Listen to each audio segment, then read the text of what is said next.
This must be. Let's get the music started. How are you guys doing today? We are going to play some on the play. We're gonna do some more art today. Maybe we'll be able to get this done. As last time and every other stream we've done, we're gonna start this stream with a little bit of edits to what we did last time. I'm realizing now that you see here the I think it's part of the dress. I'm not quite sure, but this thing that leans over her shoulder here, it's not really smooth here. It's jumping up and down. So we're gonna spend a little bit of time to fix that. We're gonna add eyebrows, mouth, and maybe a nose. I'm not sure if she has like this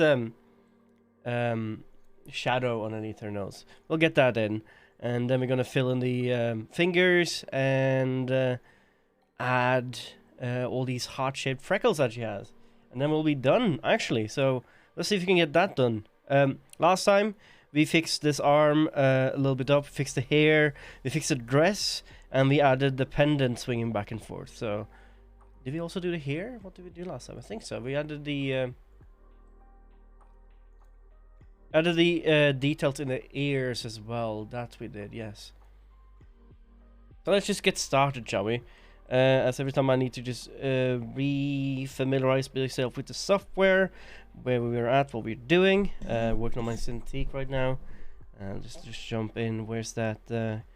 This is where we want to be. Let's see here.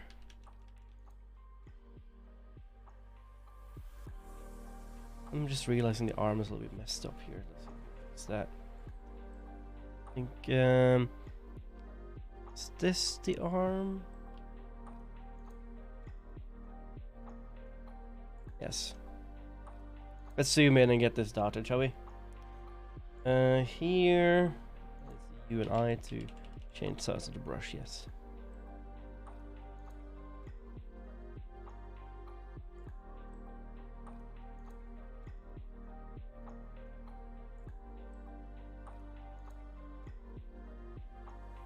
How do I want to do this?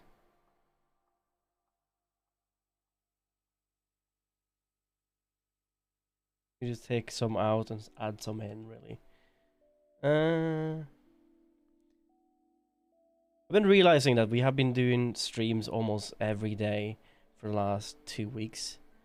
It's a little bit different. Usually we tend to keep ourselves to at least having a few days off here and there. But I'm not really disliking it. I'm quite enjoying doing some art now in my free time. I don't really do that much anymore. It's a good excuse for me. It's same as playing video games. I don't play video games outside streaming, so it's a good excuse to actually get stuff done as I wanted to get done.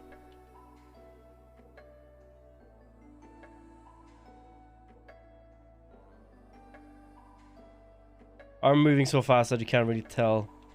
There's one thing here I want to fix up though. This is very harsh.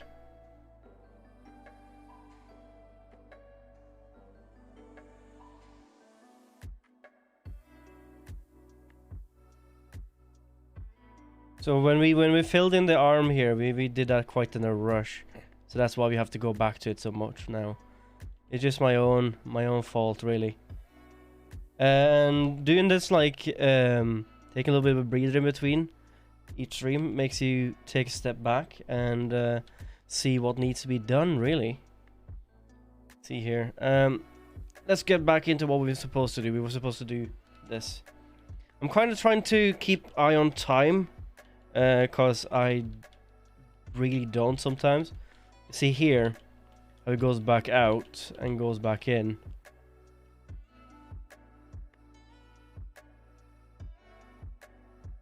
So here, for example, we can add a little bit more.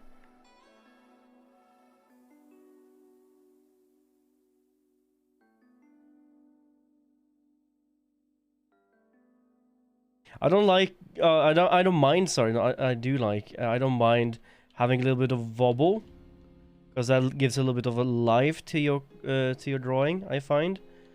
It makes it feel like it's taken care. Like it's been taken care of. It's been there for a while. Like they actually took the time to care for each drawing instead of just leaving lazy work and skip frames all the time. Which I don't mind. I just find that sometimes we do need to come back and like clear up a little bit. You see here, it's jumping up and down quite a bit. So what I'm gonna do, I'm gonna take like these frames here where I try to make this smooth curve and just fill that in. Hi Carinas, how you doing? Welcome in. Welcome to another chill stream.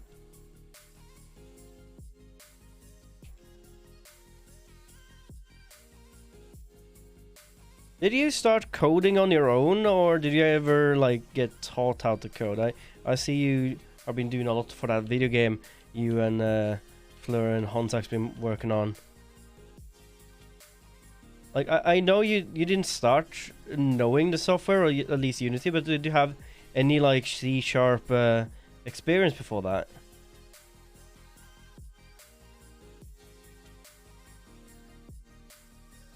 Yeah, we fixed it lit, but it jumps here. See here? Here the line is very smooth and going together, even though it jumps quite a bit sometimes. Like here it goes down here. I don't mind that too much. You can always fix that by just grabbing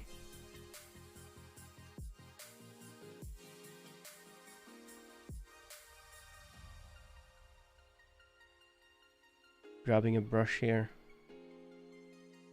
I had some from my first university that I dropped out of. I've only ever done HTML. I learned HTML myself. I did do a little bit of like online tutorials and so on, but I learned it by reading websites, really. Like you go into the inspect element and you can hover over stuff and it will tell you what it's been doing. And from that I kind of learned myself CSS and so on just to be able to do my own website. Started doing like a portfolio website years ago, and I learned that was interesting enough. I started on my own with assembly. Ooh.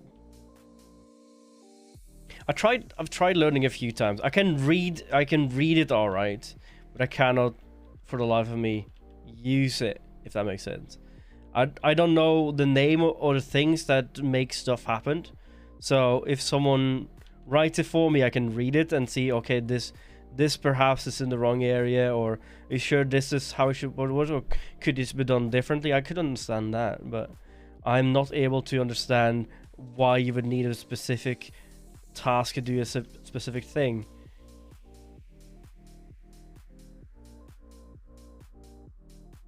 I'm gonna make a transition here. It's an in-between.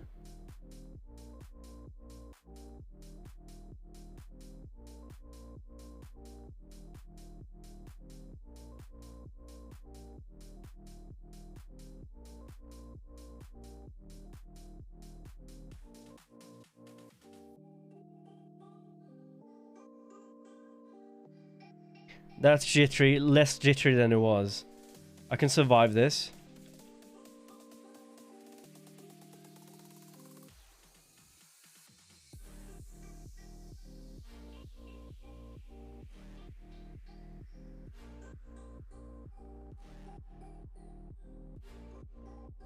Animation, on the other hand, I would never have been able to learn on my own. It's a lot of it that you kind of understand afterwards, like why stuff are being used, or it's like common basic knowledge that why it should be used. That makes sense. But it's hard to learn animation without someone to guide you. I mean, animation is very much a trial and error thing that it will take years or a lot of practice to get on your own.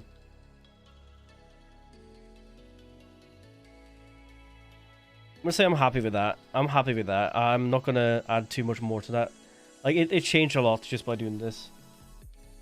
And boy, the same thing, how much simpler in assembly compared to higher level languages. I've heard people say the same thing of Python and C#. That going from C# to Python is simplifying things. It's understandable why it happened. Oh, this is easy. Why is this so easy? And then you have people who go for Python to C sharp, and they go like, oh fuck this shit. Then you have the monsters that actually know and can write in Java.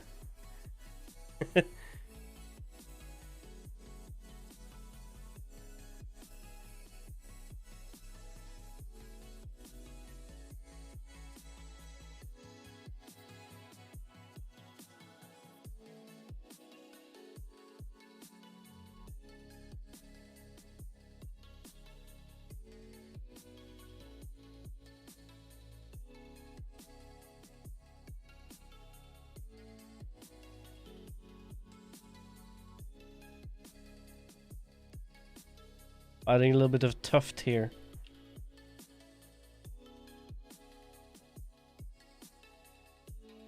Because I thought it was a little bit too rounded.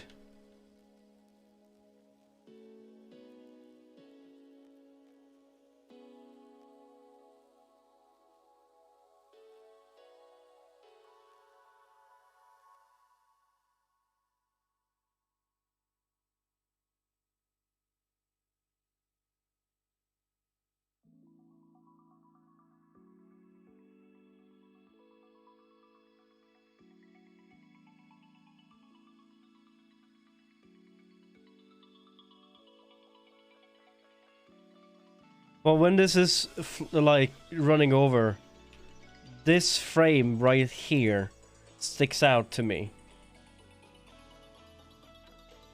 That's the only frame I'm able to perceive, because it's, you have this and this. These two are close together.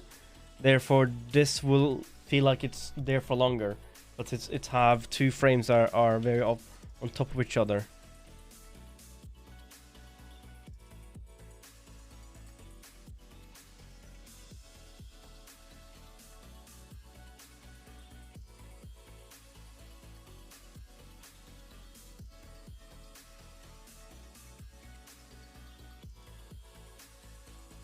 I think this one is fine. A little bit thinner than that, but that's fine. This hand looks fine. The shirt, or the dress now looks fine. It's a little bit wobbly, but that we like that. This looks fine too. I don't mind that. Head looks, it's the same shape. The ears look great. The front of the hair looks great. Hand here looks great. You could even see how it looks if you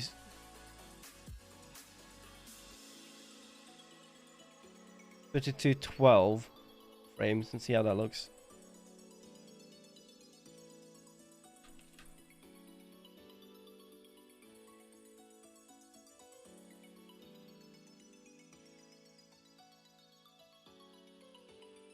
I think we're most likely gonna export it in 12. The thing with like using frames is that it's 24 frames per second, right? So it's easy to upscale this, to add it more. So if I upscale this, it will be 24. It will be, yeah, like 12 to 24, that's one thing. But if you think video games and stuff on the computer, you tend to want to keep it close to, say, 15, 30,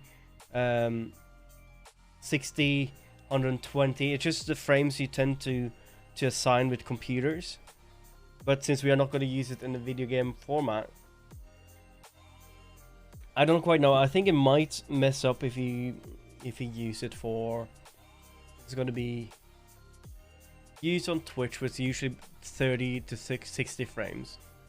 So maybe exporting it 15 would be the best bet. How does it look in 15?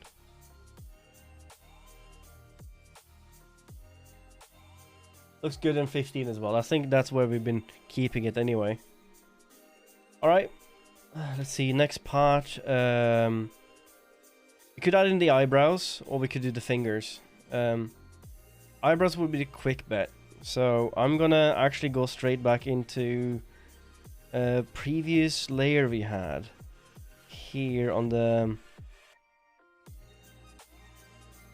details, because we already have the eyebrows. I'm just gonna color over them. let's go in here and add a new astrite layer. Isaac, thank you for the lurk. Hope you're enjoying your I thought you were playing Outwards with Donut and Coco and everyone. Gonna be. I did contact KitKat to ask her what kind of color she wants for the eyebrows, because her references have one with black eyebrows, one with colored eyebrows, and I think she said she wanted them black. So let's just fill these in, and then we're gonna add some details on it afterwards. You're just gonna more or less steal these and then move them where we want them to be afterwards.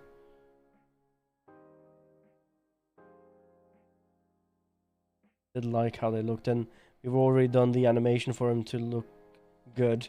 I'm just gonna smooth them out a little bit if you can.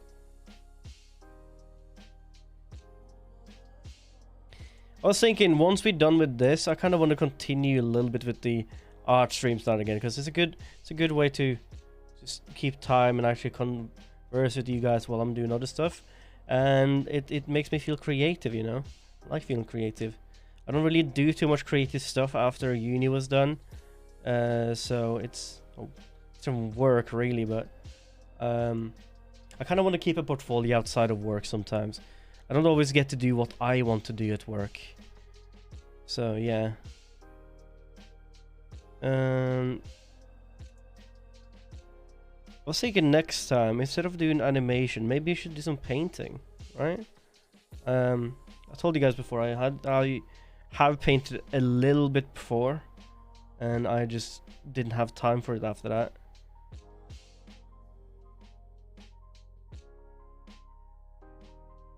So it's just drying up in my behind me here in my bookshelf.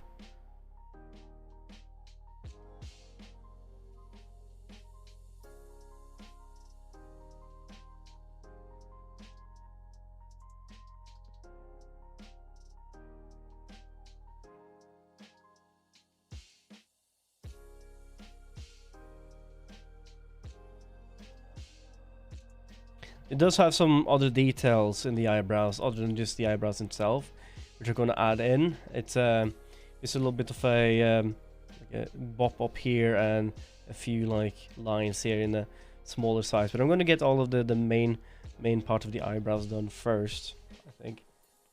Oh, hiccups. I just had food. Ended up doing a stupid today. I was making food. I was making food a little bit late. I was supposed to be on stream earlier. I wanted to come on at like 5, but I left my I had chicken pie for dinner, and I left the pie in the oven, right? And I forgot to turn the oven on. I put on like the heat and everything, and I even put on the timer on the oven itself. And then I went to my room, put on another timer for when I need to come back and start doing the vegetables. And when that rang like 17 minutes afterwards, I came back and realized I hadn't turned the oven on. So it took me like an extra 20 minutes before I could start the vegetables.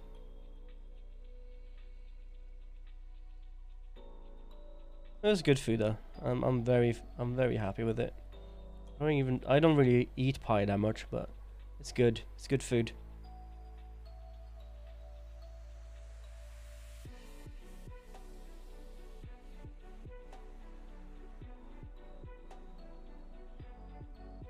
I used to cook a lot of like food, like proper food. I tend to do that usually when I'm not streaming, but now that over the last few weeks where I've been streaming almost every day, unless on the weekends, I have like 1 hour after I get back home from work to get everything else I need to get done for the day, because I tend to stream until like it's too late to do anything, and I really want to have like dinner before I do the stream, because I don't like being hungry on stream.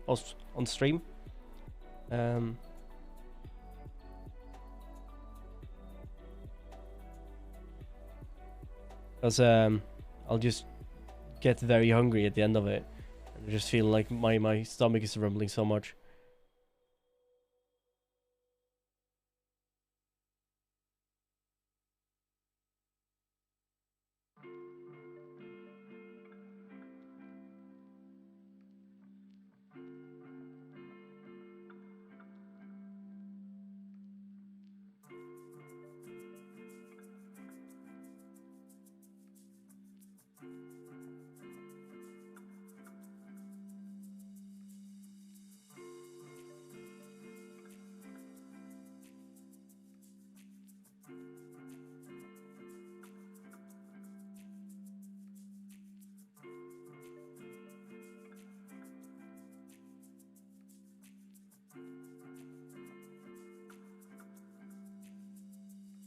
There we go. Getting this filled in.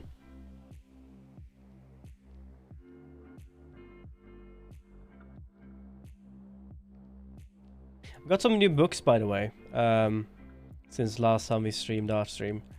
Been looking at these books for years, really, but ended up buying them. It's not often I buy books, but I do like to buy books that reflects kind of like learning, or I'm not really too much into reading. I do tend to read some of them though, but I'm not too much into actually reading art books, because the problem with getting like specified books for, say, 3D animation is that a lot of the stuff you get, it's like digital art and so on. Is that if they're going to teach you how to use Photoshop, for example, it's going to get old quickly. It's going to get outdated.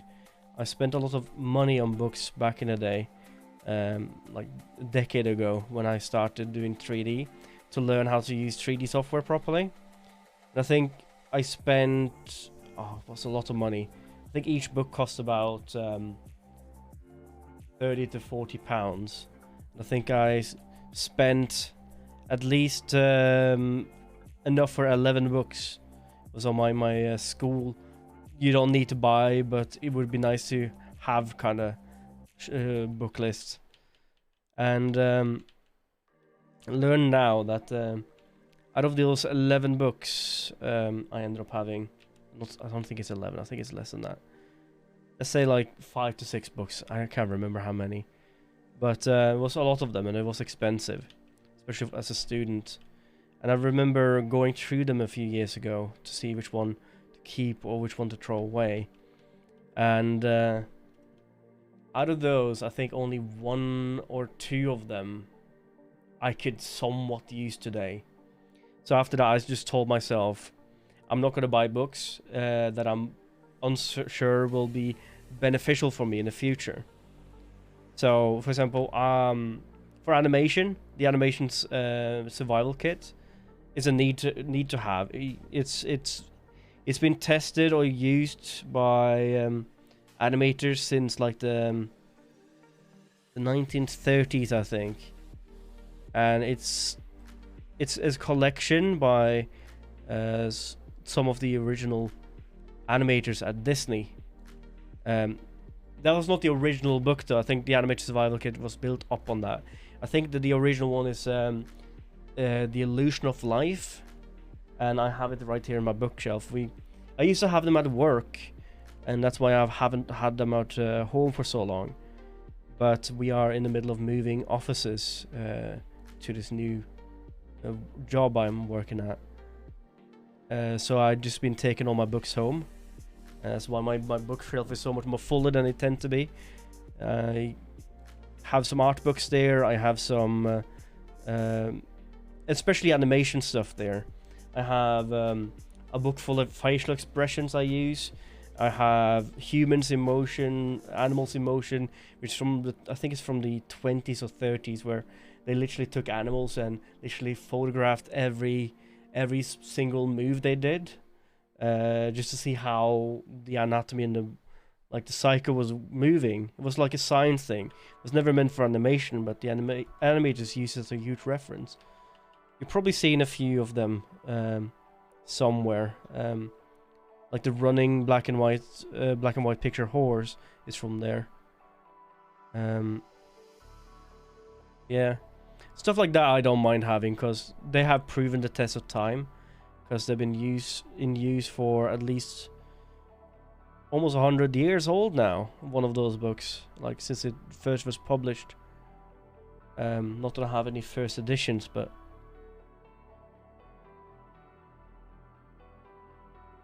and I told myself also that I'm not gonna buy books for its content or its written content. So when I'm buying art books and so on, especially drawing, I don't buy them for the actual writing. I buy them because of the drawings, stuff I can learn from, stuff I can use afterwards. I do own a few like art of. I ended up buying that actually. I've been looking forward to this book for a long time. I've been telling this on stream a couple times now, but this Avatar: The Last Airbender, had this book that came out in 2010, right? And it was I found it because I was in a company that's close to where we work and we're good friends with. They had the book in the bookshelf, and I was looking at it. I need to have this book. Went on Amazon and tried to fix it, find it, right, and it was always sold out. That, or it was sold for like £100 or 90 or 70 pounds. I wouldn't buy it for that much. Even though it's kind of is worth it. Because if you haven't watched it, it's a Nickelodeon cartoon from like the 2000s about this this fantasy world where people can bend elements and so on. And they got very popular very fast. And this art book is full up with their rough sketches and their ideas of how the world should be, their early passes, their this is the most important part. They even have clips of their animation frame by frame, telling how they storyboarded or landed the scene. And to me, those are very, very valuable because they actually show how they deal with rough sketches, flames, storyboarding. They show like individual frames where they are doing the very cartoony, like smearing, how they're adding very nice framing and compositing to it. And then they go through like how they created the characters, the creatures. And if you haven't watched it, it's very beautiful because they took so much inspiration from real life for being an anime. It was like, it's not really an anime. It might be an anime. It's like it's a Western cartoon meets Eastern. It's a good in between. One of my favorite shows all time. But they came up with a second edition, and it was cheaper, so I ended up buying that. And I was reading that yesterday, and I was just enjoying it so much.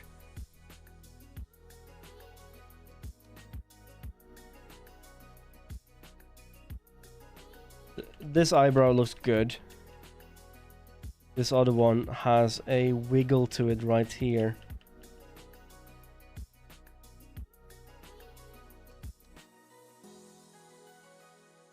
Even though this is a good eyebrow, this is what I'm gonna go with, even though this is a little bit wrong. Do that.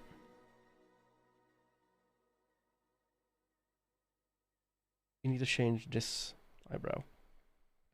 Not because, even though this looks prettier, it fits better with the next frame.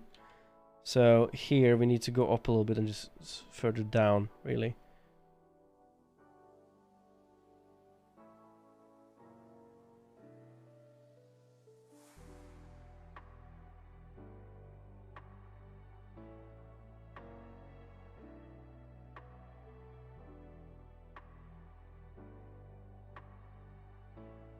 And I'm getting a different book as well. This is similar to the Illusion of Life. It's drawn by one of the, I think it was one of the original animators at Disney as well. Same as Illusion of Life. One of them was, I think the Illusion of Life was mainly done by, I think it's Eric Goldberg, his name is. And then you have a guy named Lasseter. I think it's Eric Lasseter or something like that. I can't remember the names right now, it's on top of my head. But I do recognize the name when I'm reading them. I do see them everywhere. It's just, one of them is just literally him as in his old age, trying to give on the stuff he's learned from working at Disney for so long. And it's good because he drew so many of the characters you would know. It's good. I'm waiting for the second book in that series. It's called Drawn to Life. It's another one. One of them is for characters and sketching characters and so on, and storyboarding them. And next one I'm waiting for is one about animals.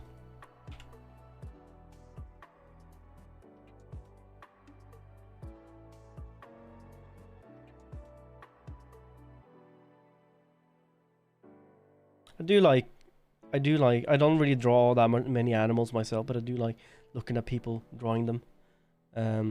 It's so different than just humans.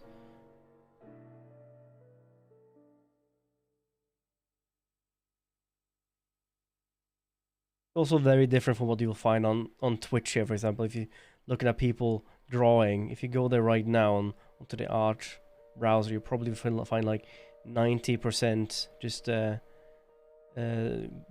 anime women with big bonkers, right?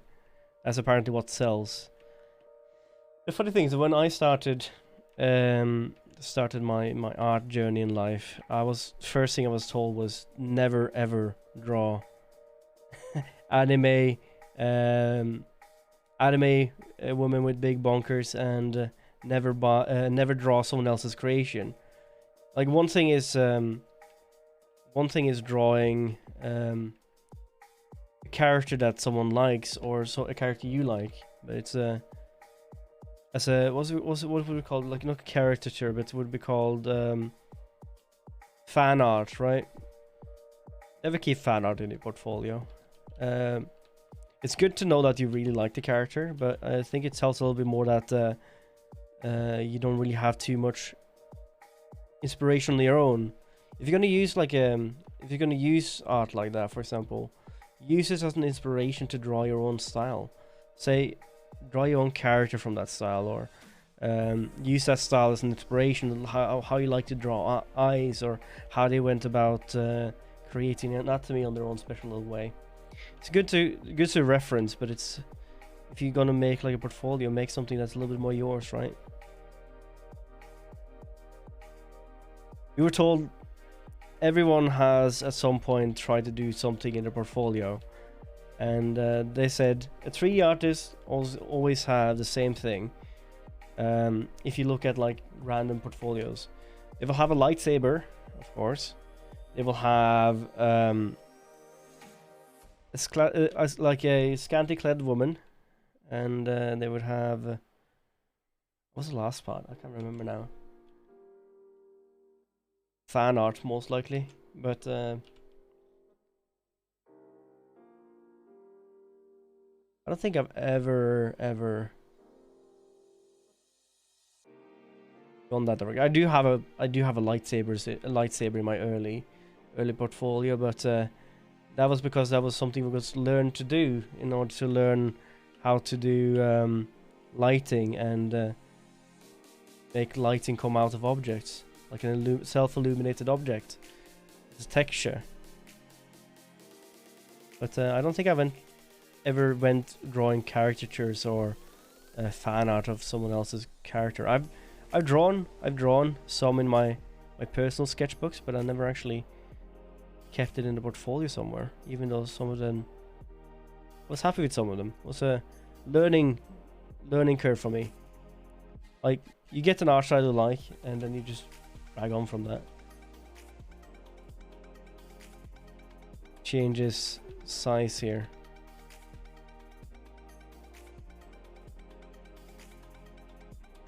The eyebrow, that is.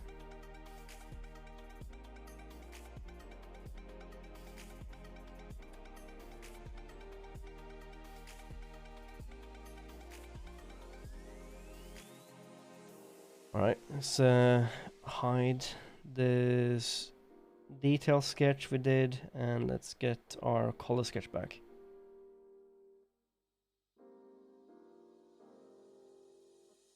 It's very far up, it needs to be further down. But at least it's keeping in with where it's supposed to be. How we will do that, we'll grab this and go to move. Just move it down a little bit, right? Around here, I would think.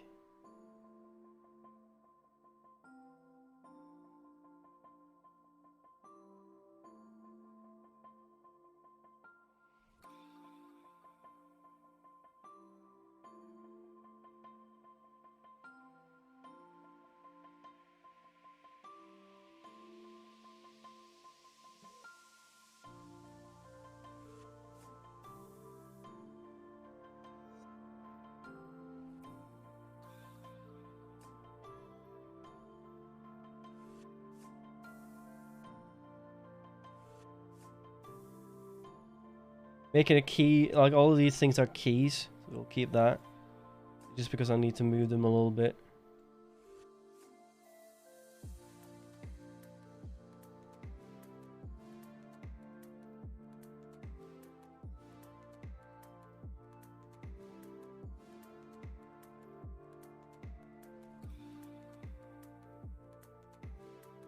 There they go.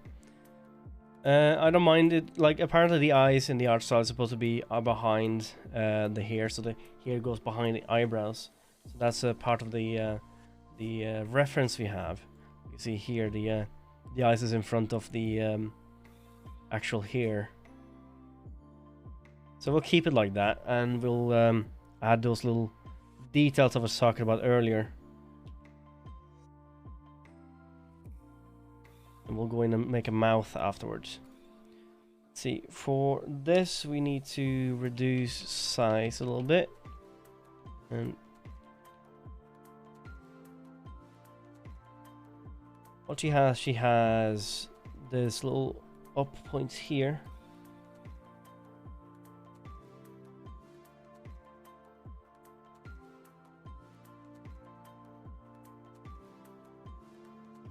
Here maybe.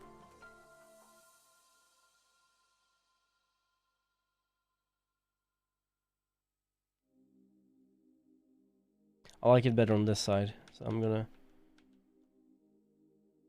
keep it like this. I like this.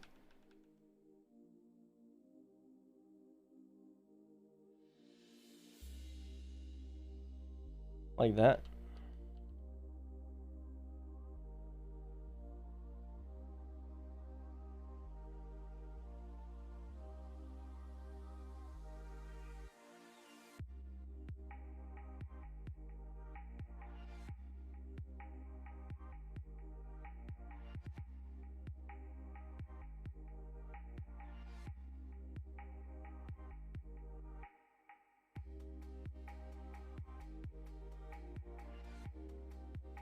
I think one of my, if I'm gonna mention like artists I follow and so on, I have a few actually. I tend to see if I can follow them on YouTube if they're actually there. But I think it's important to have like someone you look up to, right? Especially in the art world. It doesn't even need to be like someone from, say, like Renaissance painter or something. I do have some of my favorites amongst them as well, but I tend to prefer like finding someone in the modern day to follow.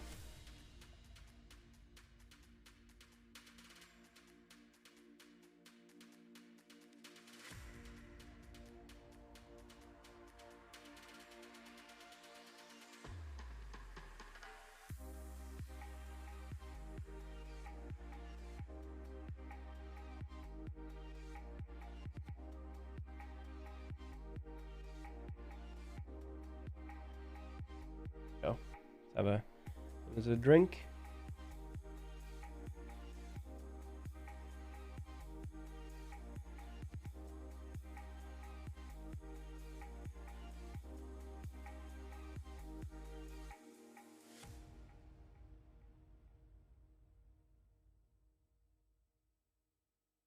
I don't quite remember what this is called. I think if you have it on this side, it's called like a wing or something like that in makeup lingo. I'm not good at makeup lingo. I think it's called like a wing.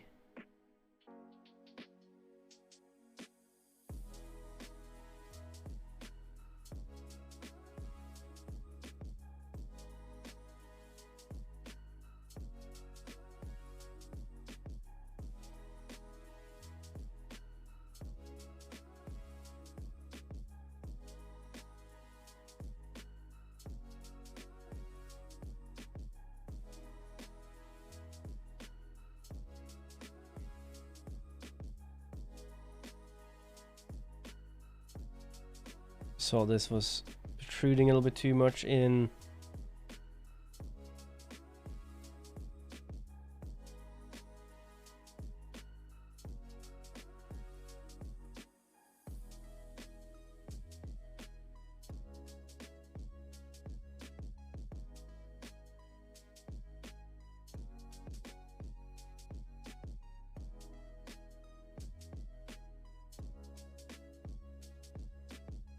It seems like it's flickering up and down a little bit this side. This looks good. This seems like it's flicking from pointing sideways up. I'm gonna try to limit that where I can.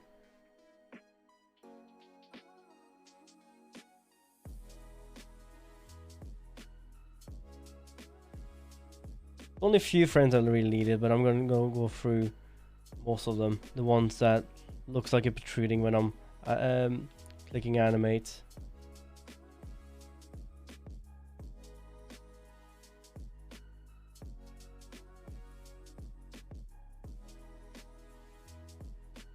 There we go.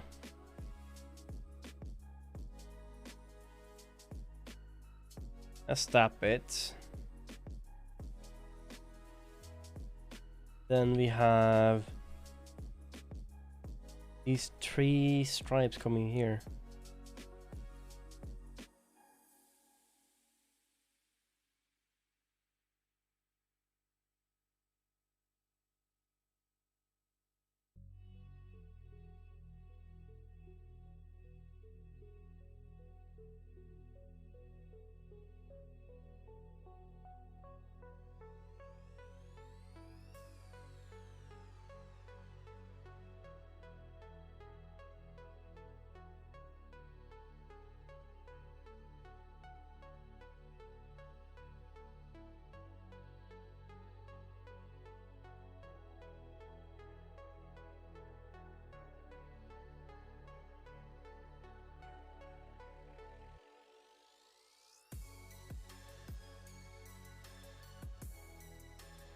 Think a little bit here because to make sure that it still looks good as I'm portraying tree. I don't want them to flicker too much. I don't want them to like waver too much. I need to keep the distance decent.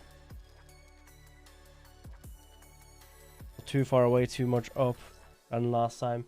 It's the problem with doing frame by frame like this is that you see every small mistake very quickly instead of having it hang for a little bit. Might be what I'm gonna do next time if I ever do an animation. Leave a little bit more like space for it to change.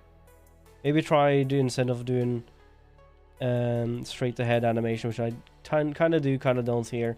I go a little bit in between the both depending on what I'm trying to animate here.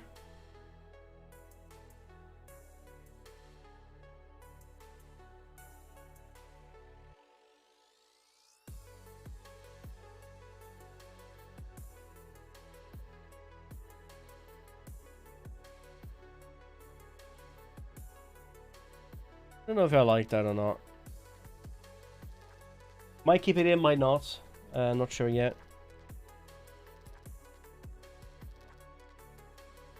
I think I'll keep it in. Else I'm just gonna come back with an eraser and remove them later.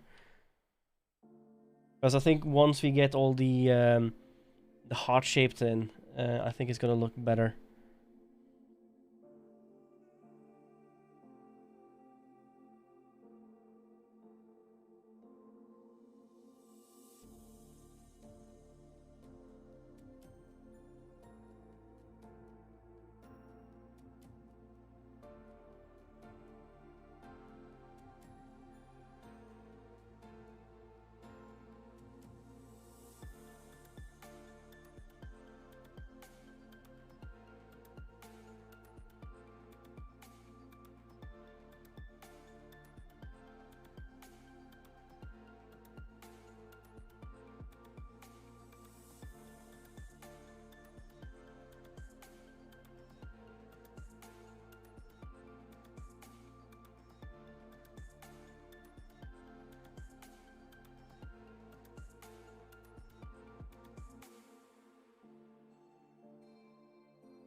There we go.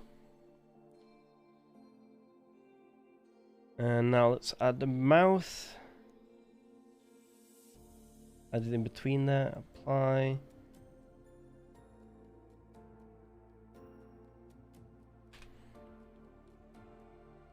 And for the mouth, we need all our colors. Just grab these and copy it over. Copy.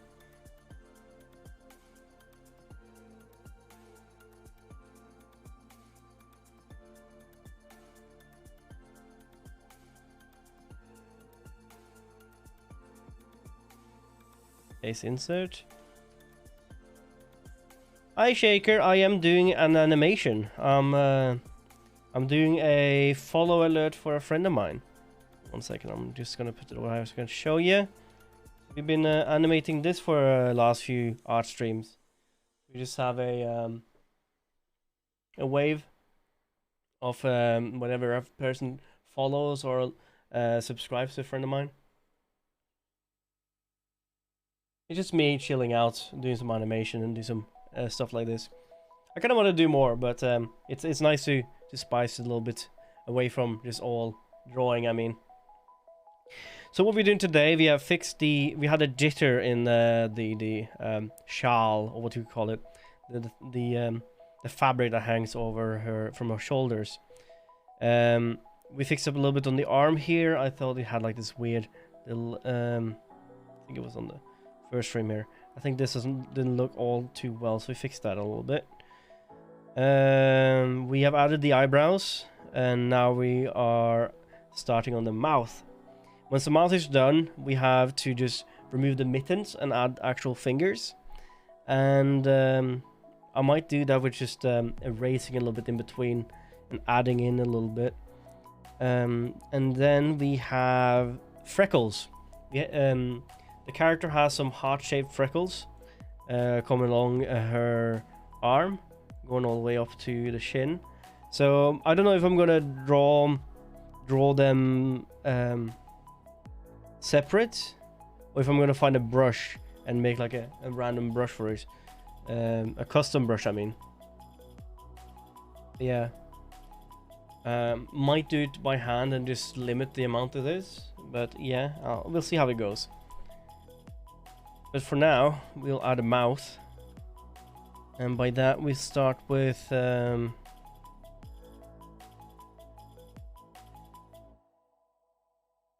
think these are the colors. Yeah, I think these are the colors.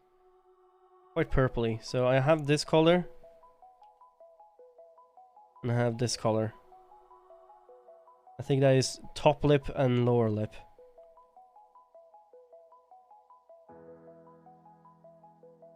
Save and jump in.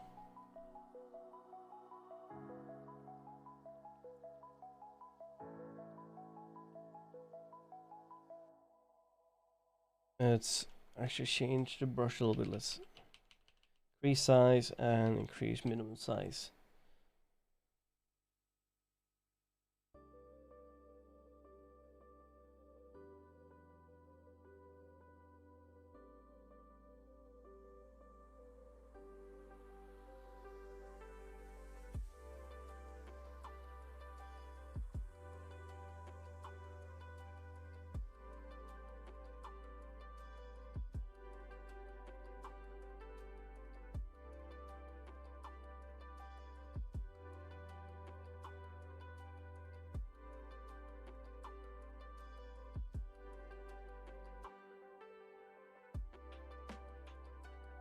Just thinking proportion-wise, what would be best here.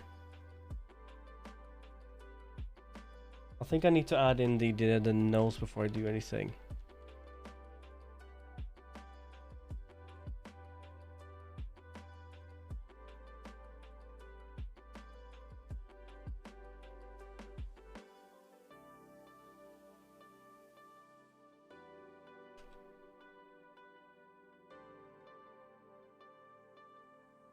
Nose might just be... Some of references she uses this as the nose, while in other references she uses a lighter color, the nose. I don't really have too much of a light color. I could use this as a nose, or I could use this as a nose, or even pink.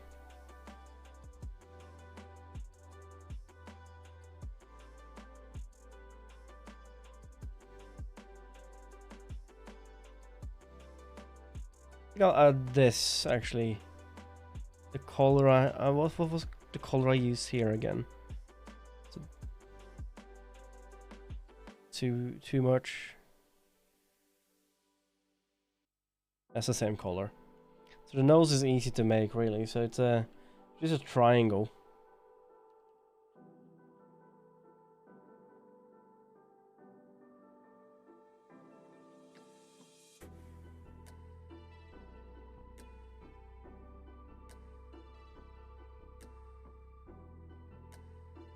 Not quite sure why my canvas is just suddenly turned so pixelated.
Seeing how it looks like, I'm probably not gonna even use the nose in the end.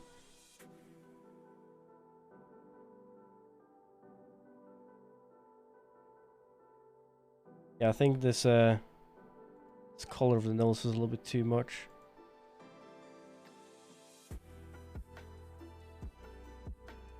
I think I'll just go for a mouth. I think it's gonna be prettier without the nose. If also I might need to do a lighter color, and I don't have that on hand right now unless I'm using this. Actually, that wouldn't be bad.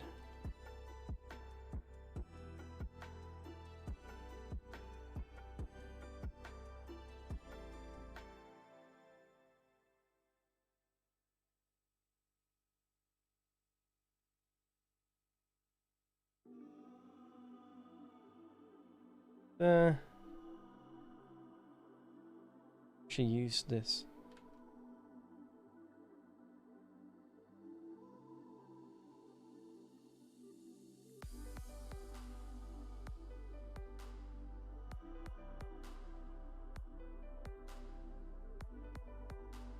How's your day been, Shaker? You been up to much, or did you just wake up? I don't know if it's morning or afternoon or whatever at your place. Oh, you would be same as us, so yeah, it will be daytime.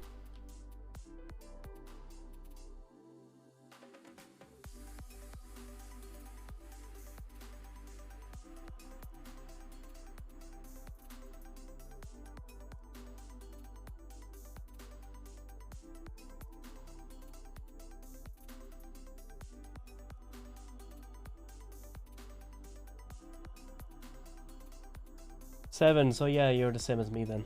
I've been doing good. I had a headache when I woke up today, so I ended up sleeping in a little bit. I was gonna get another parcel from Amazon today, but suddenly it changed from being from today to tomorrow. And make up their mind, can they?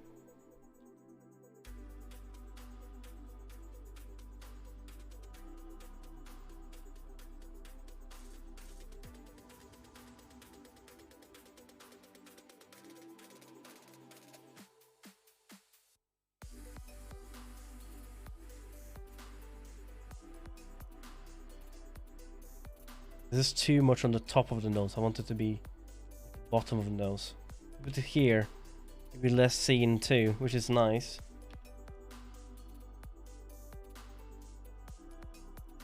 It's because of the shade underneath. It's been the same color as the actual skin. Because of the blushes underneath, it's harder to see. I kind of like. Let's keep it like that, and now we can get the mouth in. Start with the bottom lip and then add the higher lip afterwards. So, size-wise, here to here, I think.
I'm trying to figure out what I want to do with this.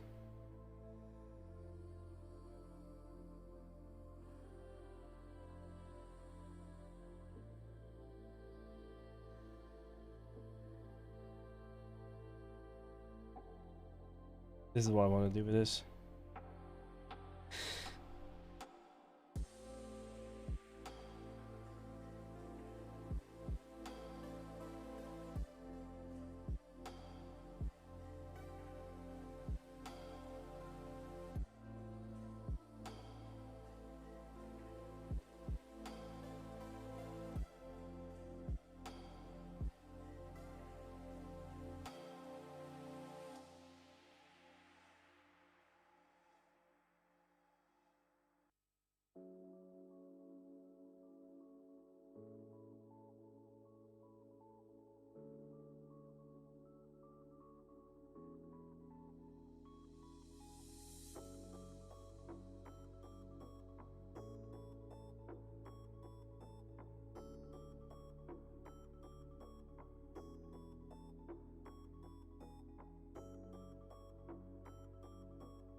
You wonder what that is, by the way. It's just a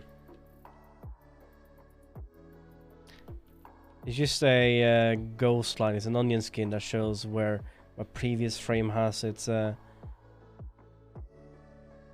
presence, so I can use that as a reference to where I'm going to put this.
We're trying to fill it in right now, and then we can add like a fix to certain things afterwards.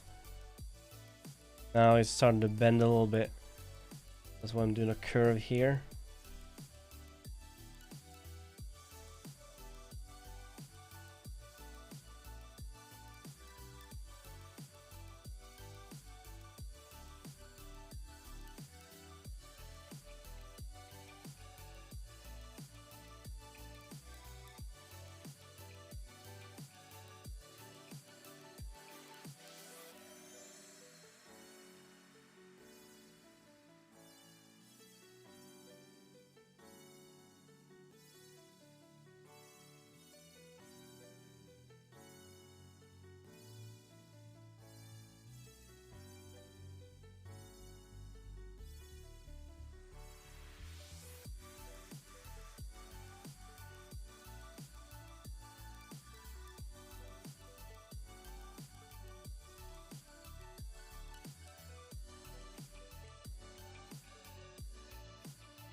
feel like the lips are just getting more and more thicker as they get along. I don't like that. I need to fix that up. That I need to go back and just make everything as thick.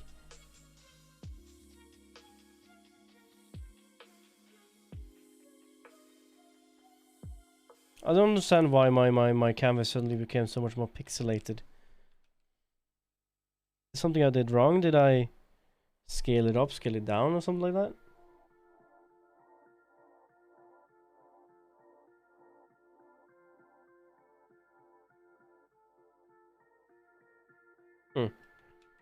Not sure. At some point it happened.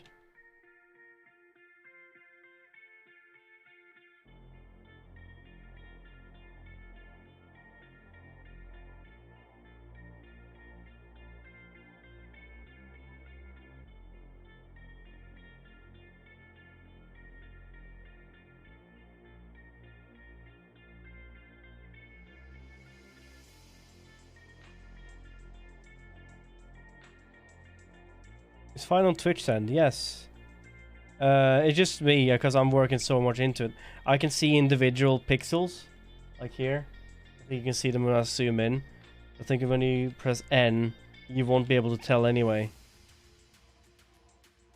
You won't be able to tell.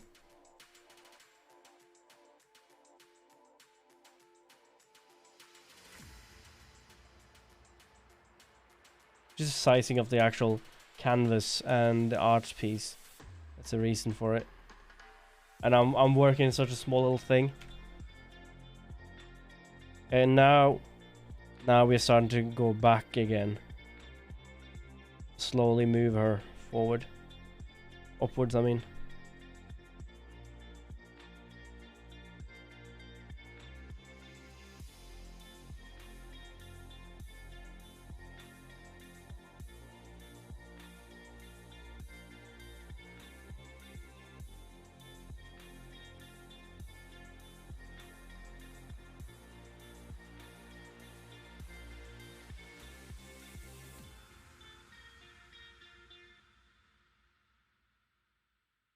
I'm adding a second one here, which is a different layer. This has helped me to understand where it's supposed to end up at, so I don't like overshoot it.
There we go. Getting there slowly but surely.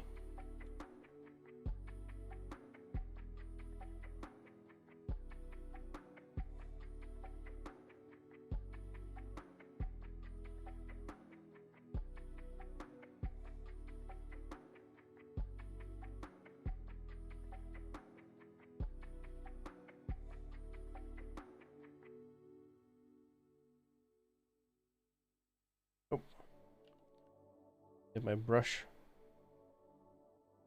Then I just drew over it with an eraser. Next bit is two more, so from it's not going to land on top of it exactly, but it's going to land near it.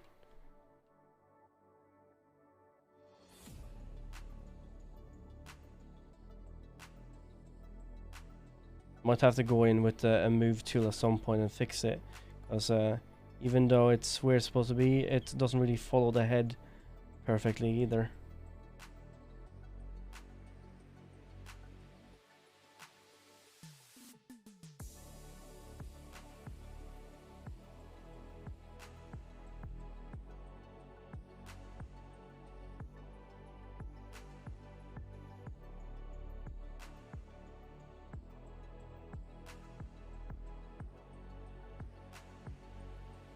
The lips doesn't look perfect, I'm aware.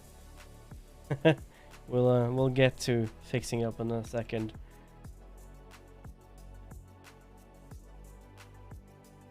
I don't like this one at all, to be honest. I don't like this clam shape lip that we made so far. So I might actually go in and redraw all of them.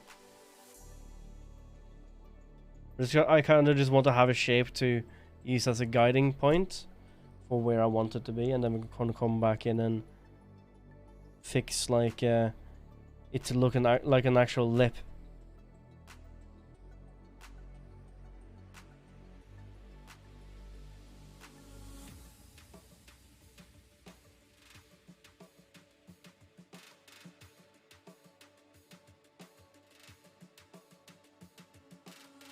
So you get bounced a little bit too far down here.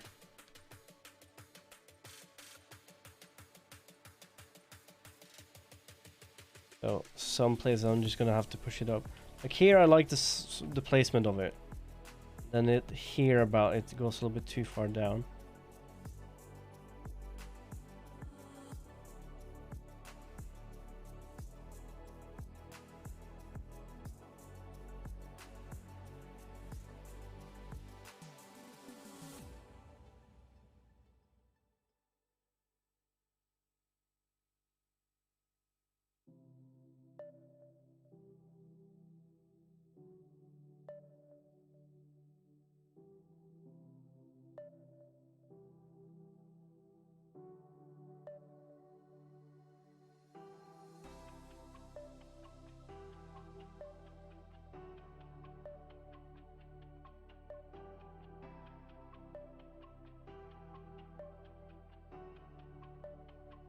Yeah, that's looked better in terms of where it is.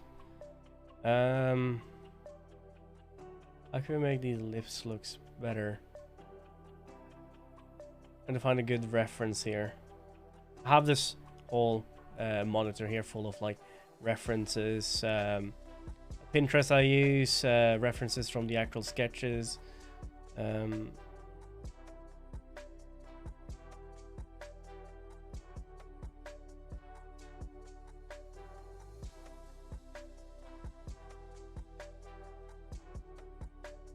Let's see here, is there anything on lips I have saved?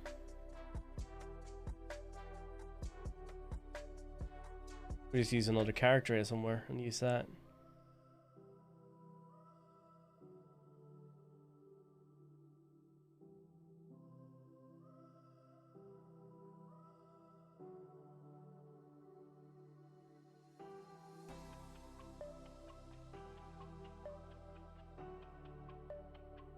This one is a good reference. There you go. Let's use that. A scene. Mouth. Save. Scene on top.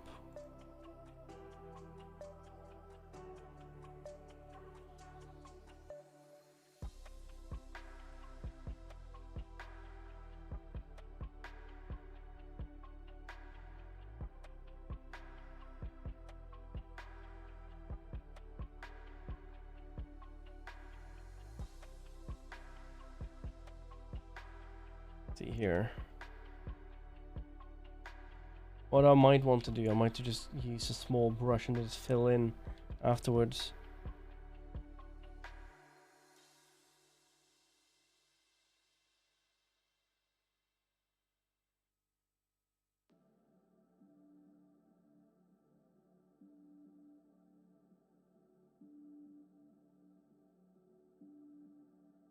It's like there. I'm just gonna change the opacity on this one.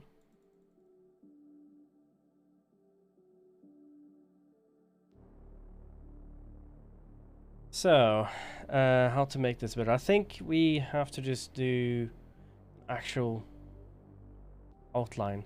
So,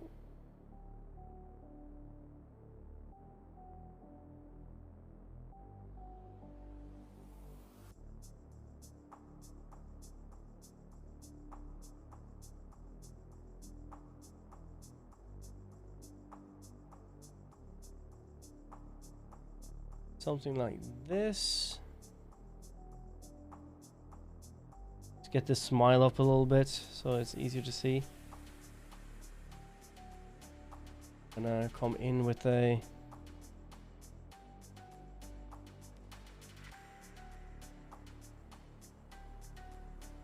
lift here.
Hi Diva.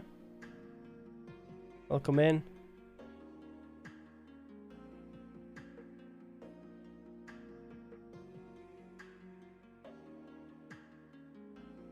Having a bit of think while I'm doing this. But I'm can't use your emotes. No, I don't think Twitch is broke. I've seen other people. Can I use my emotes?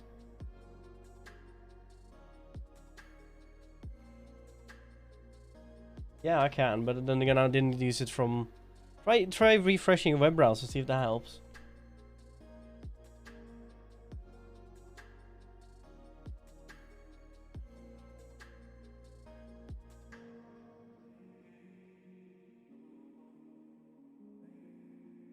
Let's try this again. Same technique we did.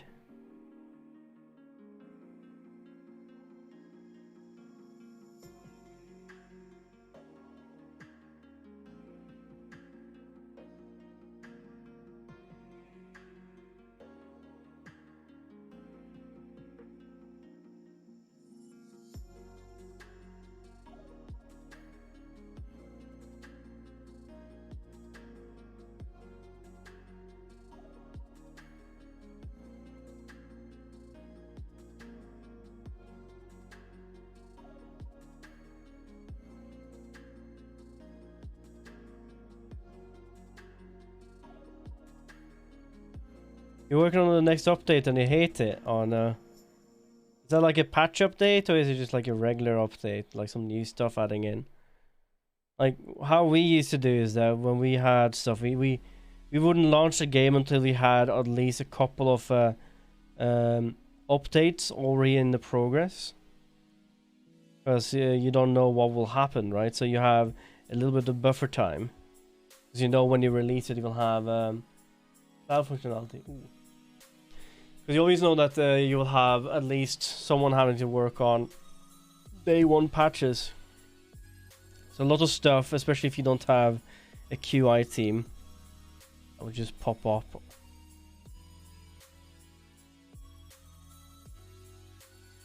Karina's, that was Joe was talking to that. I think I was talking to Joe about the Avatar book I got.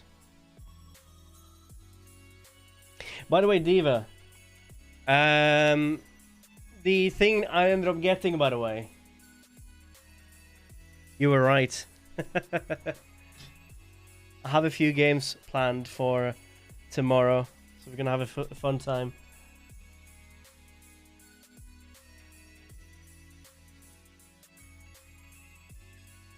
Yeah, I spent a little bit of money on a new console, even though I shouldn't. Saving and loading stuff on cloud is hard, yes. And the other problem is that if you do have that on actual people having to save and load on to your cloud, is space runs out very quickly. Server and like, I know some of the projects we worked on, I don't know if I'm allowed to say it on stream, but they ended up wasting so much money on servers that the whole thing was at a loss in the end. And this is a company that earns a lot of money on video games a year. It's a very, very famous household name. And their last updates, because they wasn't doing it properly, lost so much money in server revenue. Sad.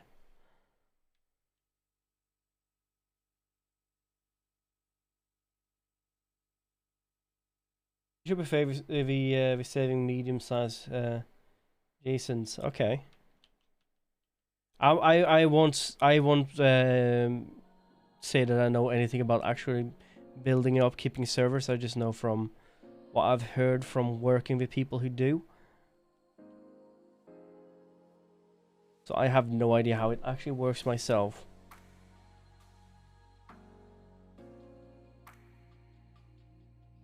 I just know it's a pain in the butt.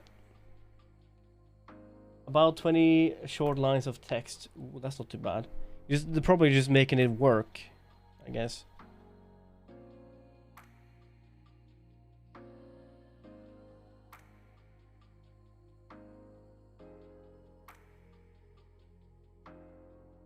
Yeah, see, I did something wrong here.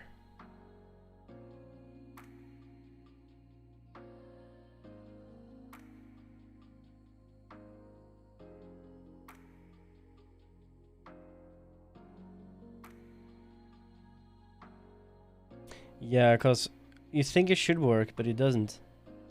Right?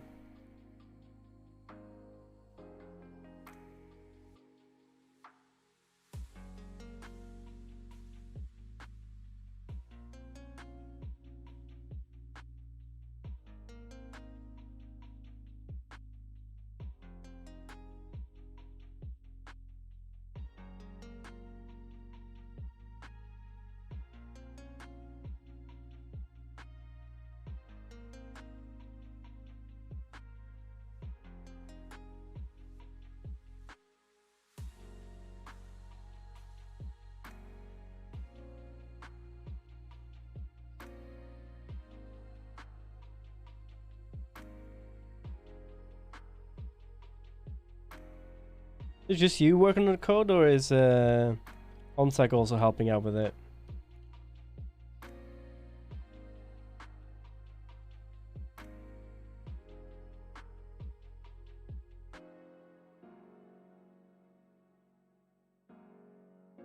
You're doing cloud solo. That's a very big task to be doing for someone who's more or less learning to write and code. I think for us, multiplayer and saving stuff like that was one of the biggest hurdles we did. Now we kind of know how to do it. At least the programmers know how to do it. So now that's kind of our forte, kind of setting up lobbies and multiplayers and so on. It's similar. I think it's somewhat similar because it has something to do with saving people's data.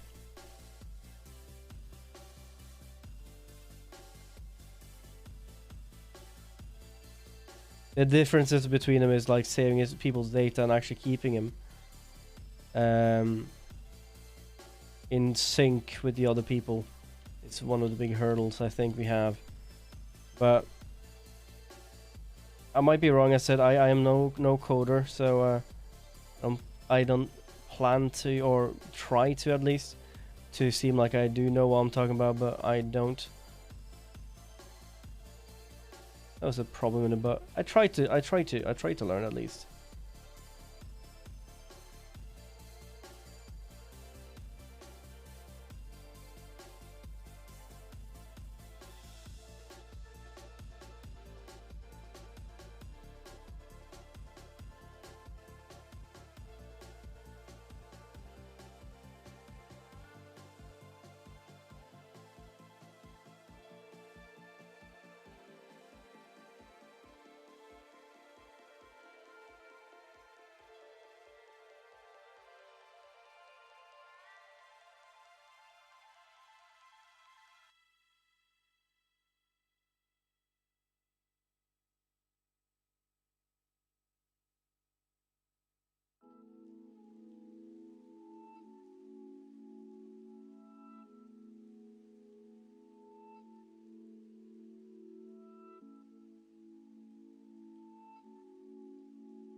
I was like doing mostly front-end UI stuff, and I'm doing work in the background. So front-end versus back-end then.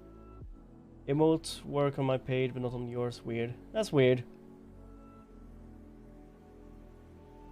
I don't think I have anything that can turn it off.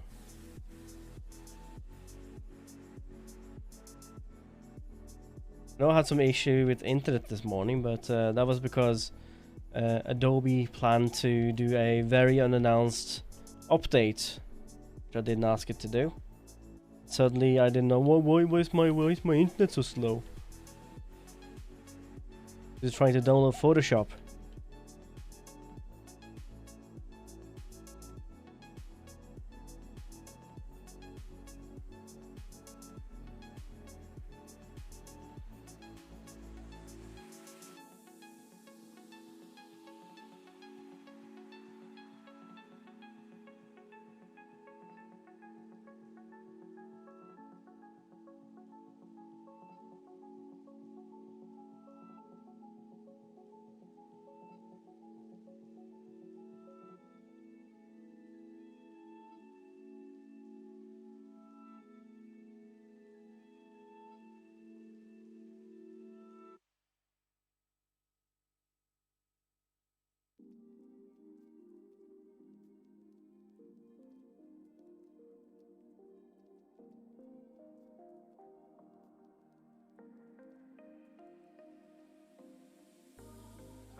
Screw it.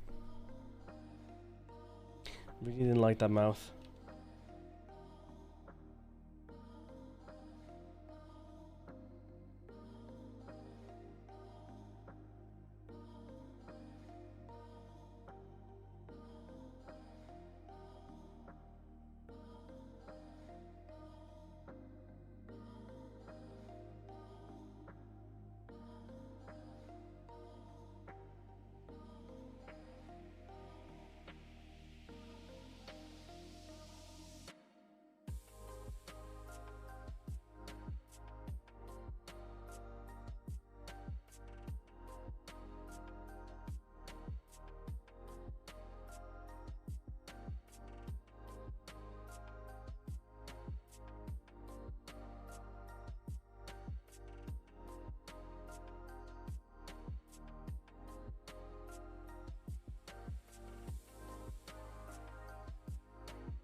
Maybe you just need to survive without emotes today, Diva.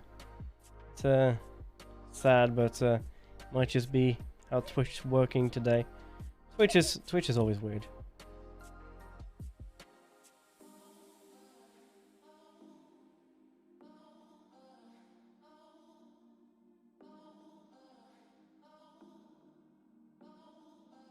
I've had issues with with OBS lately. Because apparently Stream Elements is not there was an big update to the OBS, right? And Stream Element has not made an update that works with it yet. So every time I log on to OBS now, I have to manually log into Twitch or link my Twitch account. This link or unlink Twitch and then link again, which means I need to log in, which means I need to get my authenticator, right? Which means I'm gonna have to readjust my whole layout again and get all my docs out. I've just given up using my custom docs for now. And people tell, oh, just uninstall Stream Element plugin. Could do that, but I kind of use the Stream Element plugin, you know? Dumb.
For some reason I'm not getting this to work or look the way I want it to work at all. I'm very terrible at drawing lips, I'm realizing. Is it gonna work?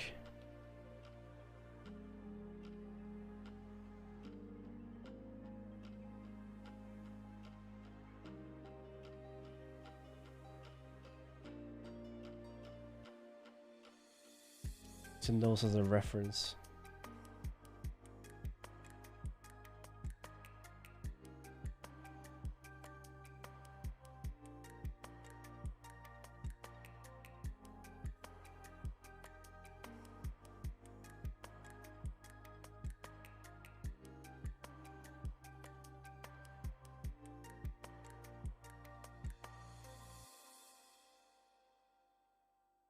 Alright.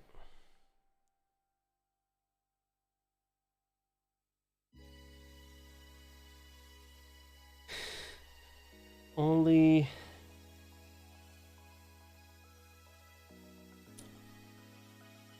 Nice to meet you. This is a tricky one.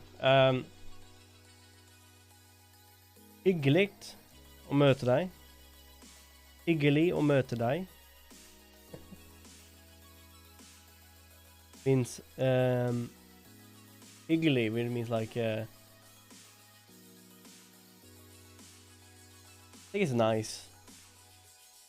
Or fint å møte deg, which means nice to meet you as well, but it's a little bit different. I think most people use hyggelig å møte deg. I'll write it down. It's very like weird.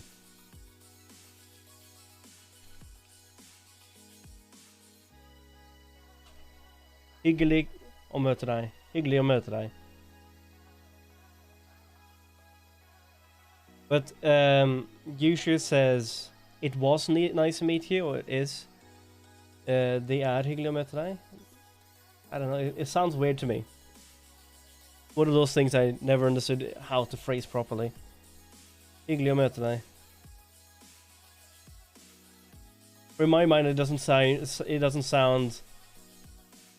sincere enough. It feels like nice to meet you. Well, it doesn't sound like it's nice to meet you. You know what I mean? Or you could say kjekt å møte deg, which means also means nice to meet you, but it's more of a kjekt, which means like it's not a nice time, but something else. Would be kjekt, which means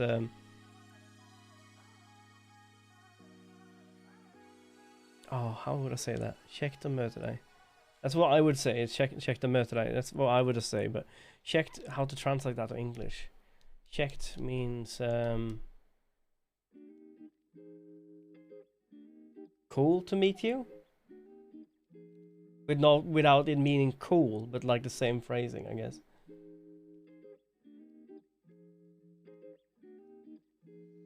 It's a tough one. But it's what it is. It's hyggelig å møte deg. It's how you would say it.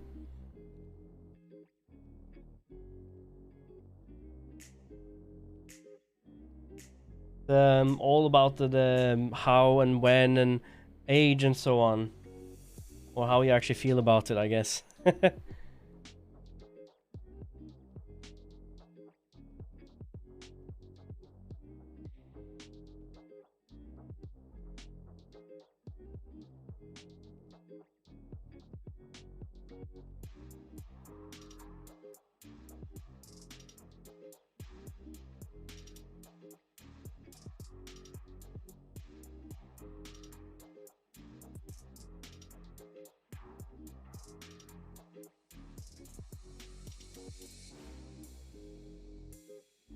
Nice to meet you too, by the way.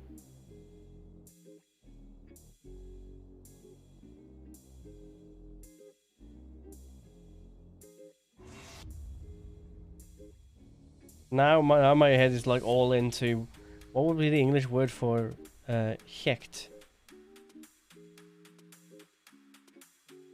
Neat, maybe? Neat to meet you? It was neat, I think.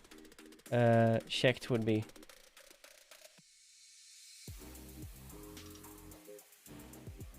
Neat to meet you. Kjekt å møte deg.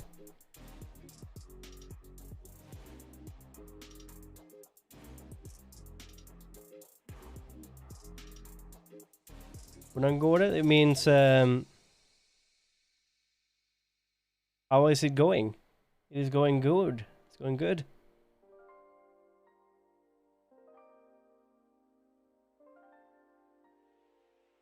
I'm not getting my lips done though. It's gonna be a problematic area for me. Sure.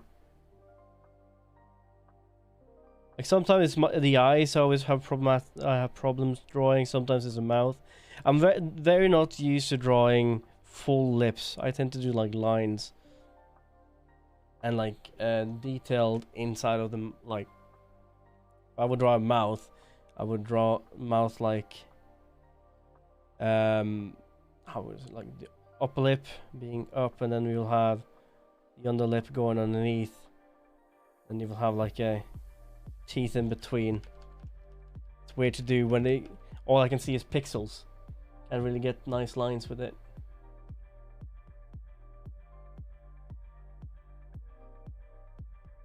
It's going very good. I hope not to be using all day today doing this and long into the night, because I had problems last weekend. The Google way of what I'm going is how are you? Yes. Yes, I guess so, it would be. Because if you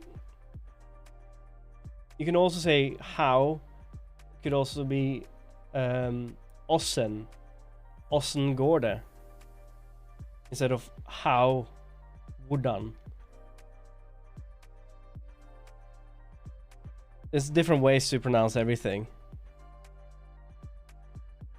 But they would have like their own, I think a lot of them do have their own distinct English pronunciation. Ossen would also mean like in the way of Ossen is how did it end up like this? Or how? The type like how as how did it end up? And Wodan is how did you? Like how did you do that? Kind of how. It's different ways of pronouncing and using how. Weird. But I would say Ossen Gårde instead of how Wodan Gårde. Wodan Gårde is a little bit more formal, I think. Ossen is a little more like outside of it. Like not as formal, I mean.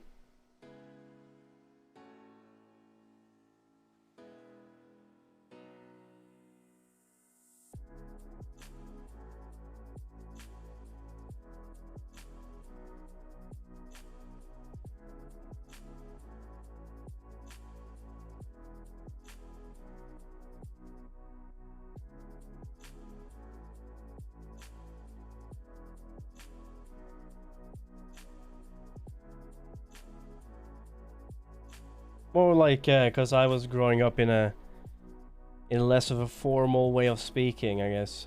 A little bit more like casual. More like street dialect as well. Until I grew up and ended up catching on with a different dialect. So I'm using a little bit different types of dialects. All very southern dialects though, but it is what it is. Also, I don't really speak too much Norwegian in my day-to-day life. Sometimes I have to question myself, was this the right way to do it?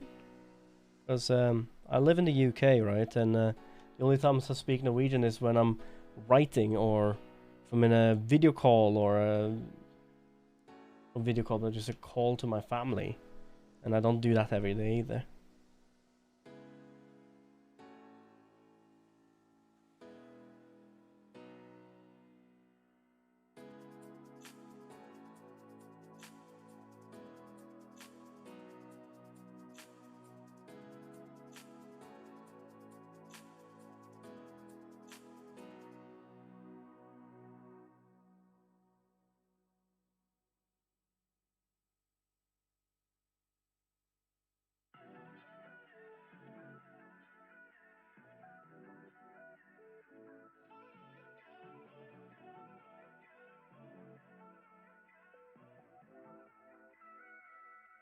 It's a while ago since someone actually used that redeem. Usually they make me speak Norwegian for like a few minutes. Especially playing video games when I have to like translate in my head while translate it in my head as I'm reading it, and I have trouble reading it as it is. But it was initially added there when I was doing playing Among Us. They would put that in as I'm supposed to deny my my sussiness, I guess. And then as soon as I started speaking, I'm like, I'm sorry for this, but Norwegian time.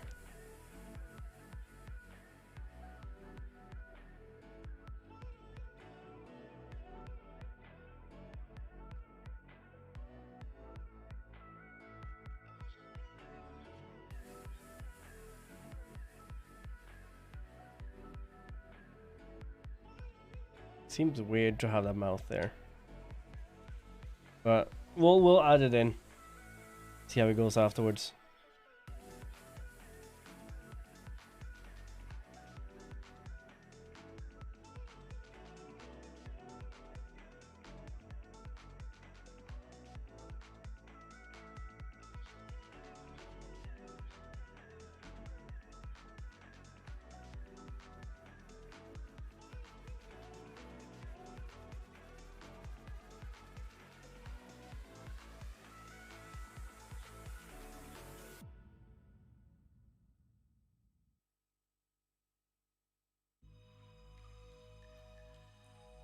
Because I almost forgot I had that as a theme point thing.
Fill this in.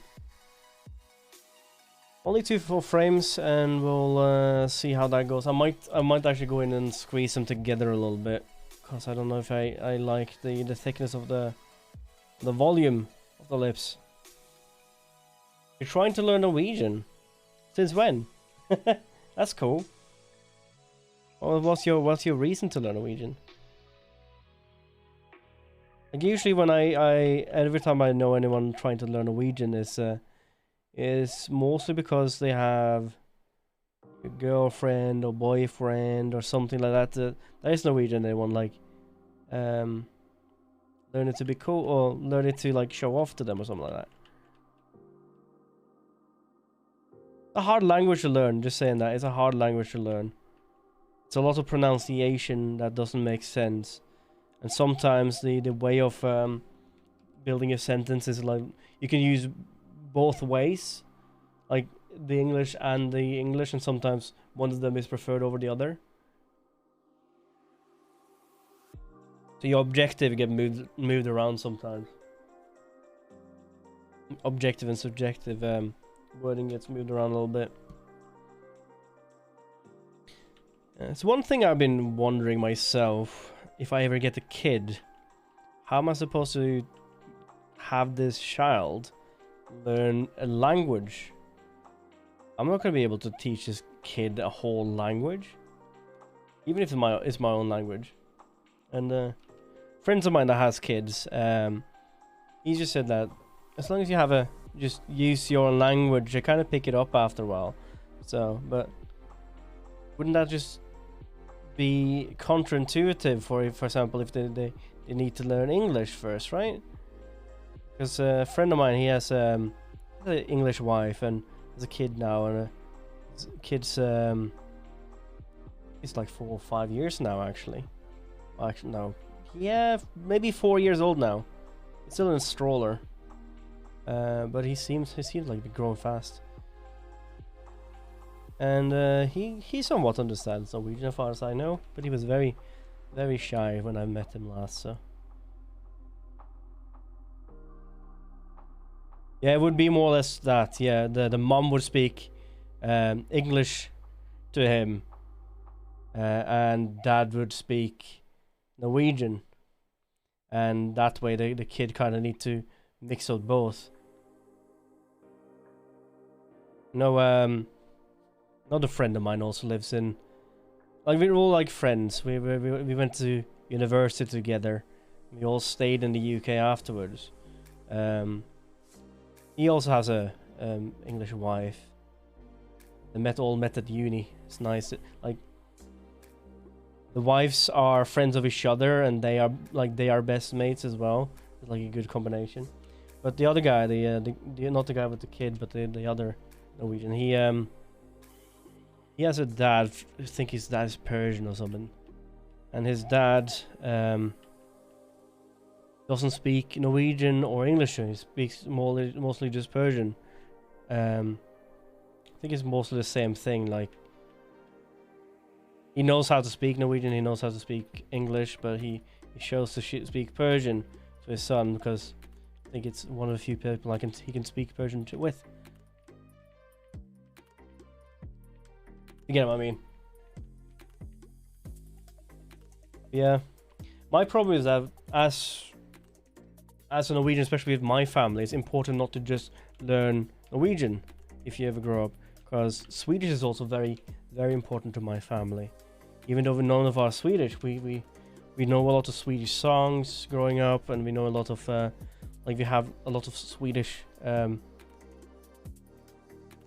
upbringing, but like references, films, stuff like that. But my family very like to sing, and a lot of the time they know Swedish songs because that's what they grew up with. While so like for example, me and my brother, we both speak Swedish. We also speak Norwegian and Danish, but at least we can understand it to the point where we can listen and conversate with someone from that language. But we had like my youngest cousin. He doesn't understand Swedish because he kind of focused, like as time grows up now. Like it's less and less usual that they will watch Swedish TV or something like that. They would just go straight onto the internet and start watching English speaking like YouTubers or movies or etc. straight in that. But when I was growing up, we didn't have that like function to switch the channel or the language on my TV. It was whatever language that the provider was putting on. So we also watched a lot of like Swedish cartoons growing up. So I kind of learned Swedish that way. No one taught me Swedish. We went to Sweden a lot. We met people, talked to people, and that kind of was the reason for it.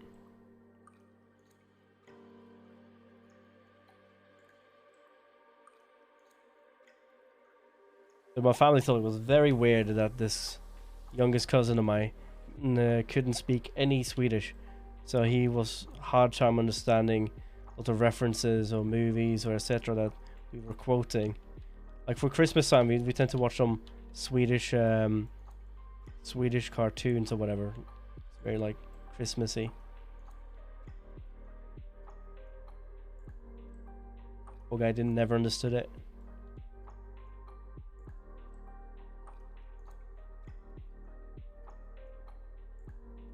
Also went to an English school, my cousin, odd enough, in Norway.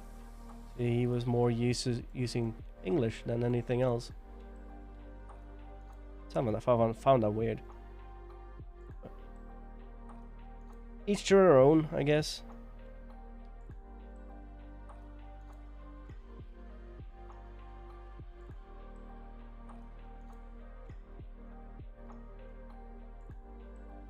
Good job. Gub, talking about Swedish people. Hi, Gub. How you doing?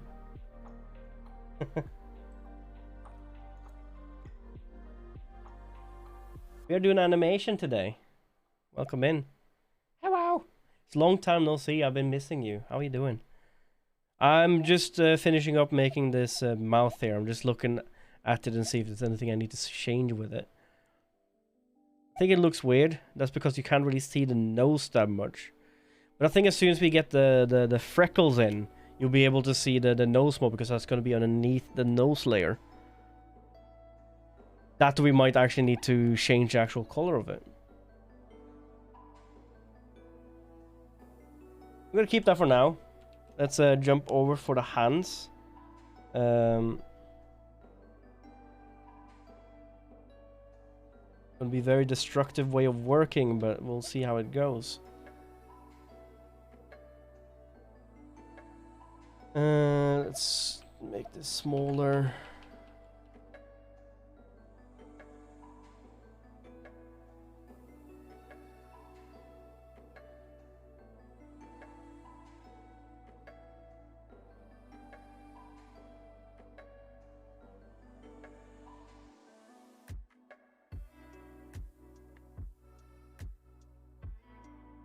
The Norwegian has invaded my server. Your server? What server are you talking about?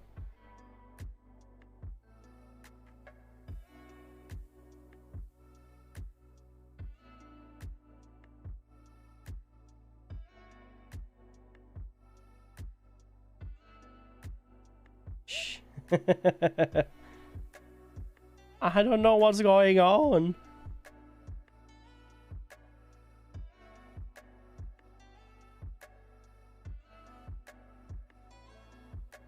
See, it's supposed to come down here, so I think we need to go in further down.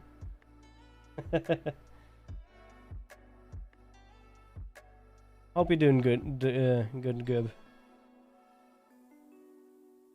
I think I saw you were on VR chat on Friday, but I didn't come and say hello because we were drunk as fuck.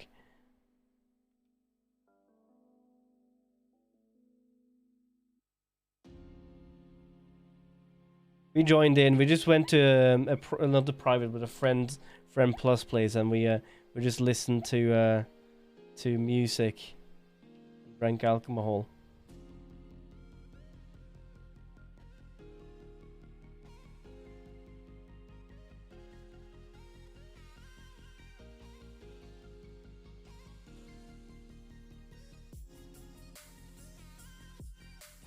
Sounds social. That's what I do on Fridays, though.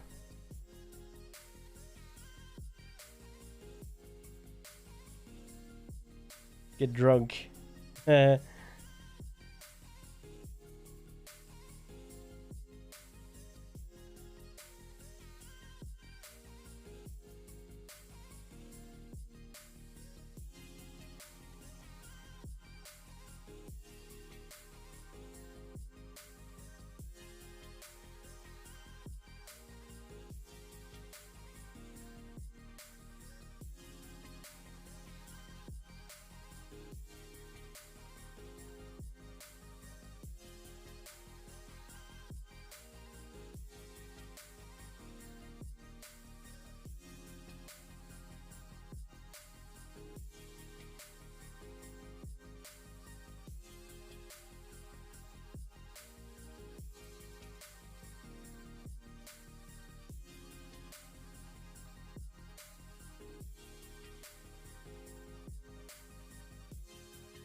So what have you been up to? How have you been?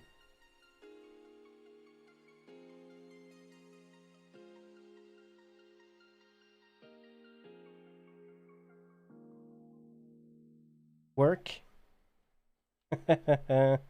Same. Been very busy with work. I'm quite enjoying it though currently because we are doing a lot of I'm actually on a proper project now, which it's been a while since I've done, and getting more and more done. Actually working with animators instead of just working with as the animator, right? It's nice.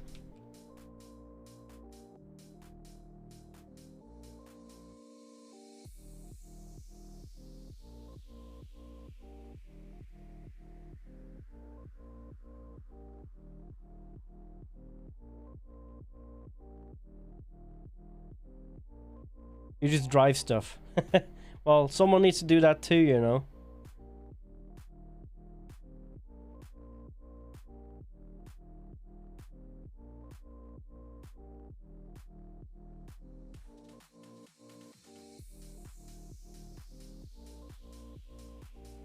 currently drive a cat 323F. So like a digger. What's it called again? Excavator in English. Nice.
Sorry if I'm not super talkative sometimes.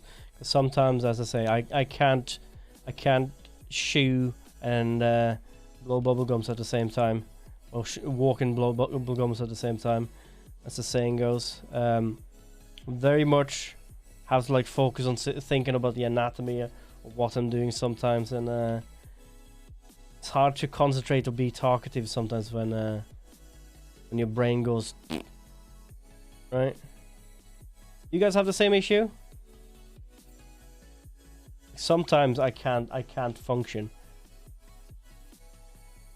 even if I wanted to.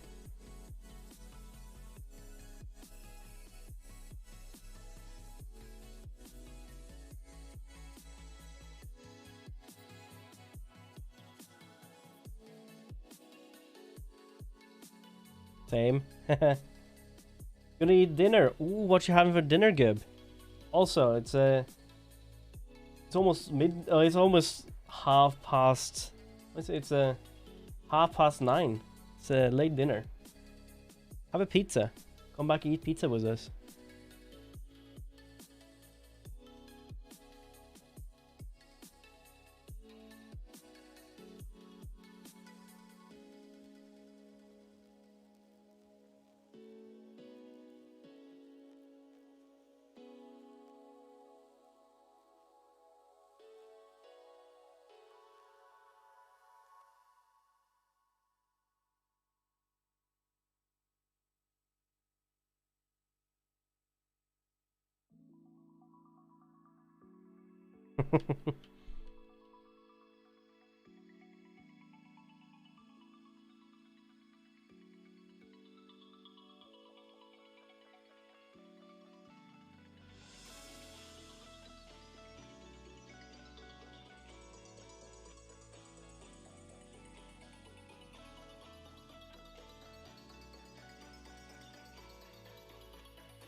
Oh, someone wanted to.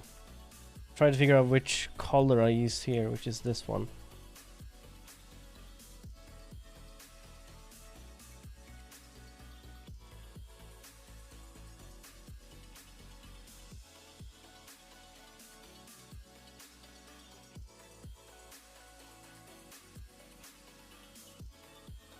Fish song, because this is drawing my head in.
This is not looking good, but I think it works.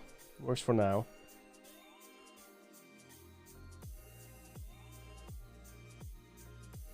The thing with fingers is that they don't tend to lump together like that when you're waving. They tend to have a little bit of movement in between. But when you're drawing hands and you're drawing good frames, it always need to be a way to make it look better, right? You need to have at least 2 fingers clumped up somewhere. It's even though it started out as a way of limiting how many fingers you need to draw, you just focus on 3 instead of 4, which is of lumping 2 of them together. It kind of brings in this elegantness, I think, that's becoming more and more important.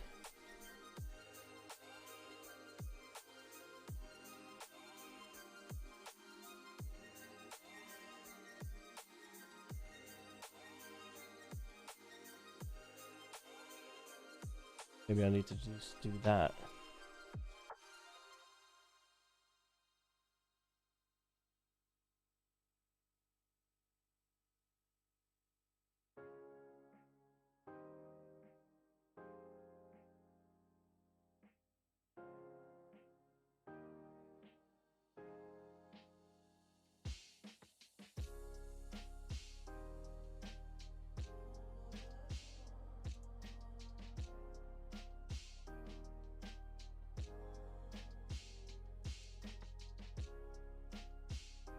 Also, the thing with the in between the fingers is that it's not supposed to be a straight line. It's not supposed to be a straight line going from here to here. It's supposed to be a curve, right? A slight curve. You have this meaty tendons on the finger. If you look at it now, it's a curve, right? That goes like a upside D.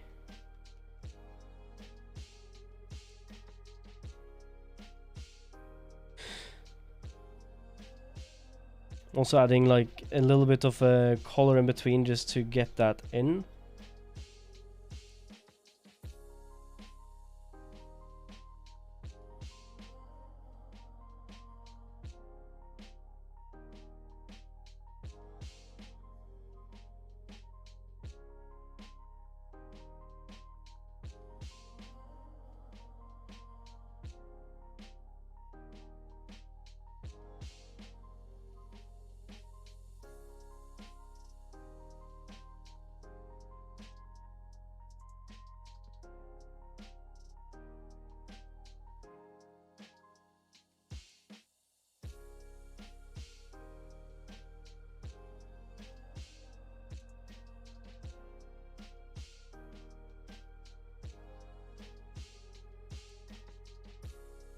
Because this is supposed to come out here like a chicken wing, but I'm not able to get this line as to fit with the top and the bottom that much.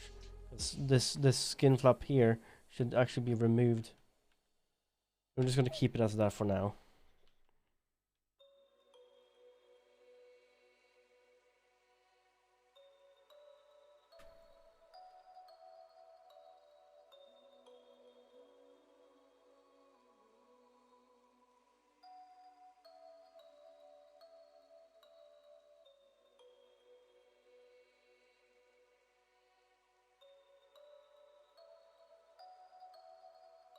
Because this is nowhere as far down as you should be.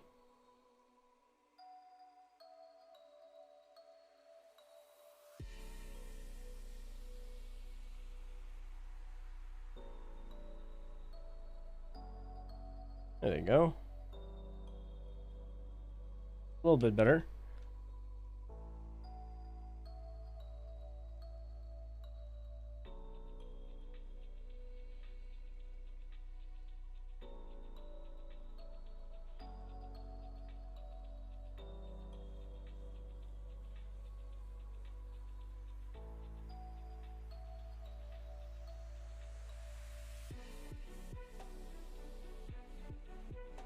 I have this ear here I can't draw over because it's in a different layer. So just work around it and just do this. And a little bit shorter.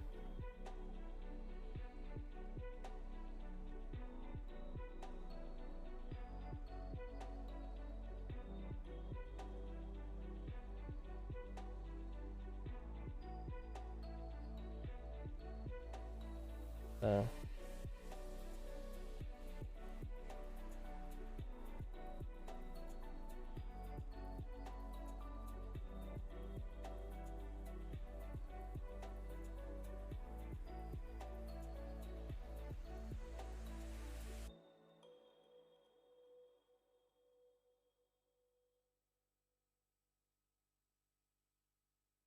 is where the hand's supposed to get a little bit of a drag over to one side. It's not the prettiest thing in the world, but it'll do, pig, it'll do.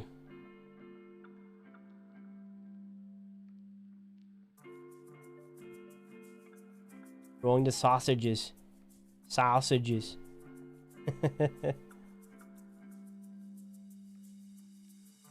And I'm removing a lot of space here for the little finger.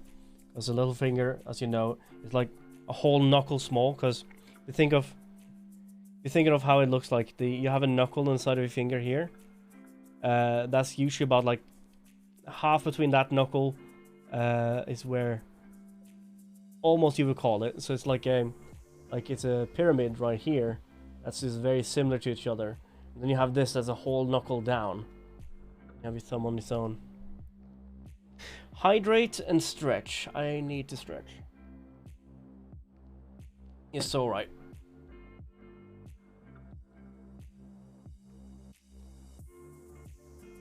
Because I'm slouched over, which is not good. I also realized I have candy. Like small marshmallows, milk bottles. The whole... Like, my Iceland's gotten like, you can buy like a whole tub of these for like £4. I'm just enjoying these. A small nibble once in a while. Whatever happened to milkshakes? Used to do milkshakes and they used to do like the cheap, what's it like? You can buy 3 small bags of milk bottles for £1 at Tesco's, but I can't find them anymore.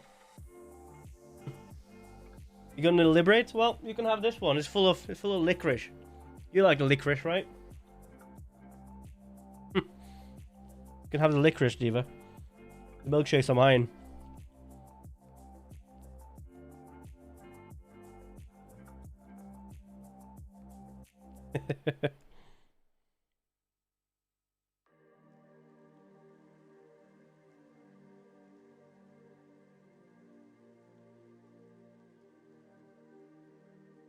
They're only £4 anyway.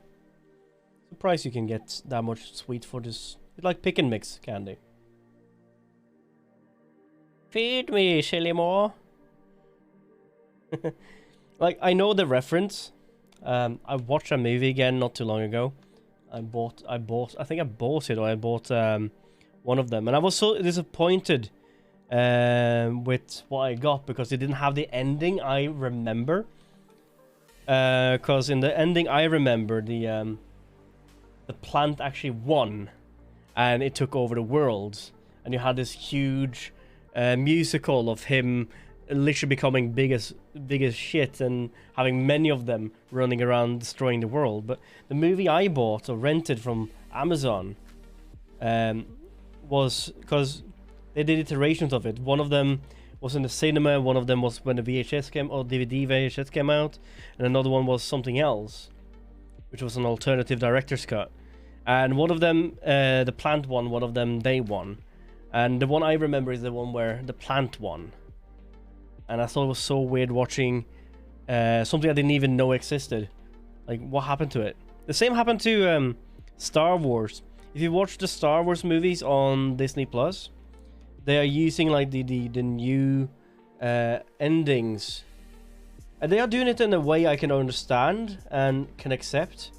Because they switched out in like the old classic Star Wars movies, the one with Darth Vader and all that. They switched Palpatine out with actual Palpatine. They reshot some of the scenes with the guy that played Palpatine in the Clone Wars movies, the actor. And they like, for example, when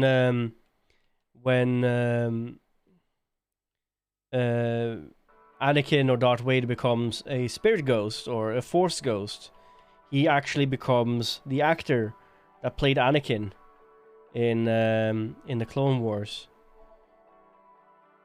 I found that weird. I found it interesting that they actually go on that length to using characters that people remember, even if they are made like almost 15 years apart, right?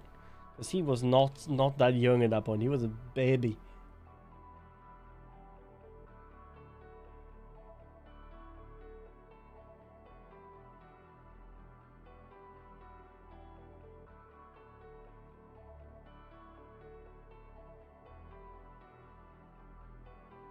I remember the original VHS tape had different actors for Anakin.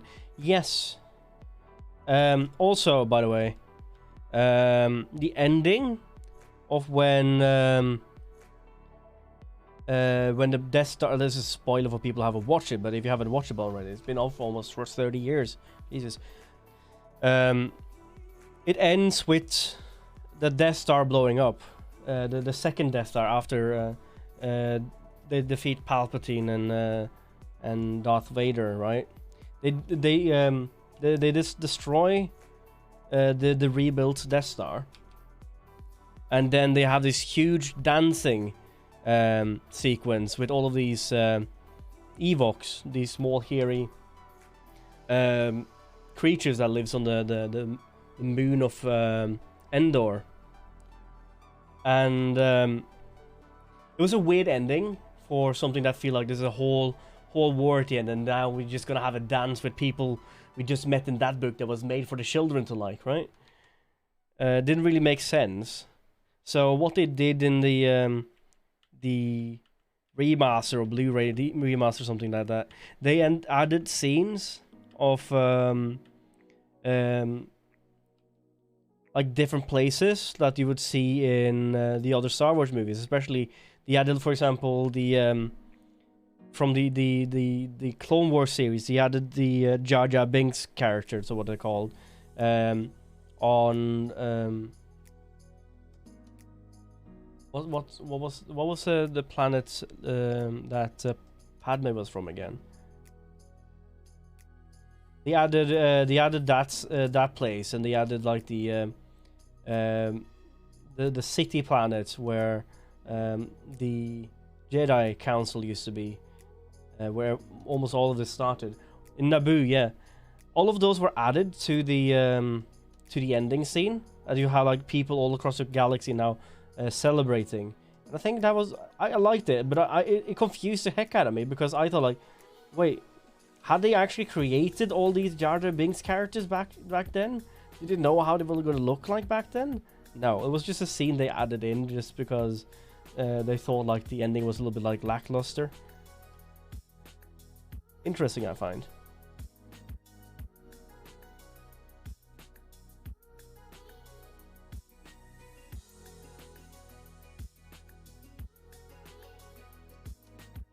Coruscant, yeah, that's a city planet. They also, which is something I knew about, they changed the model for like the 3D model for the first one, the one where Han shot first, and you meet him in the in this bar on Naboo. Not Naboo, but not Naboo. What was it? Oh, I'm just losing words today. What's that desert planet called again? Also, Isla Cantina, yeah. Because you see him going up and talk to Jabba about him owning money, and he said, "Well, I'm just gonna bring these two people with me, and it's gonna be easy money. I'll have you money with me soon." And then he ends up in this whole rebel thing that takes years until he gets a bounty hunter chasing after him, which was Boba Fett, that takes his body with him, Tatooine, yeah. Because they changed the 3D model of Jabba, because the first one was terrible. It was before like 3D was a normal thing to use. So it was a weird thing for them to add. And the puppet didn't look shit. The puppet looked shit anyway, so they changed it.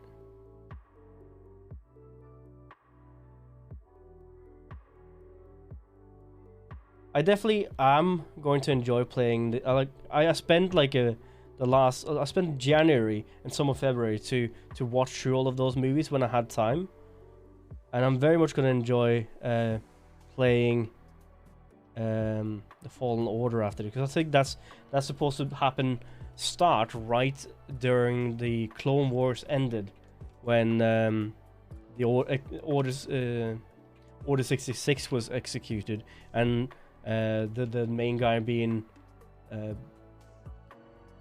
around the area of the Jedi Purge. This arm's gonna look weird, but that's fine, because you're not gonna see it. Because it's gonna be very quick between that. You just gotta show that the fingers sway from side to side. Order 69. The number.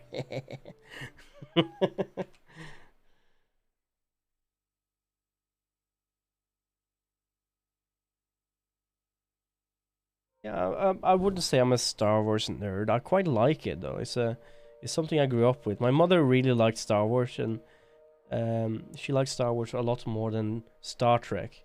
So I remember when the movies came out, she would take us to the cinema to watch them. Same with Lord of the Rings when that came out. We also went to see. I remember seeing Two Towers on like premiere day at the big cinema, and we had like celebrities. Apparently, I was sitting right next to a celebrity in Norway, and I had no idea. There was like this soap, like TV show, soap opera thing that I didn't know what was. I did watch it, but I wasn't enough for me to care about the actors. But apparently I was sitting right next to them, and my mother was like starstruck or something. Like if I was sitting right next to Keanu Reeves, I would probably be starstruck. But to be honest, I don't really care too much about actors to care too much of. Oh no, they're actors. I'm sitting right next to one. I just try to be myself, and like if I need to talk to them, I'll talk to them. But they are just people. Maybe they don't like. Probably they don't like people just being so nosy up on you. Like if you want to get like a signature or something, you'd probably go over and just hopefully not disturb what they're doing first of all, but be nice about it, right? They get probably asked so often that it's somewhat annoying, I guess. Especially if you're say for example, they were at a restaurant and they just got exposed for something bad, like cheating or something like that, and then like my life is ruined, and I just lost my wife and so on, and suddenly just come in, oh hi there, can I get your autograph? I'm sorry you disturbed your very vulnerable moment, but yeah.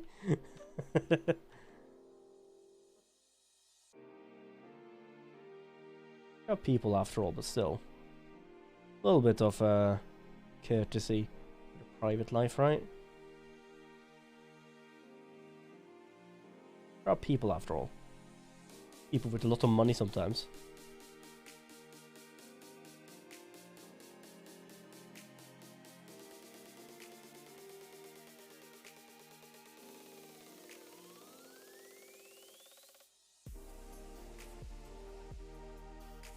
But yeah, I don't see like Norwegian celebrities the same way.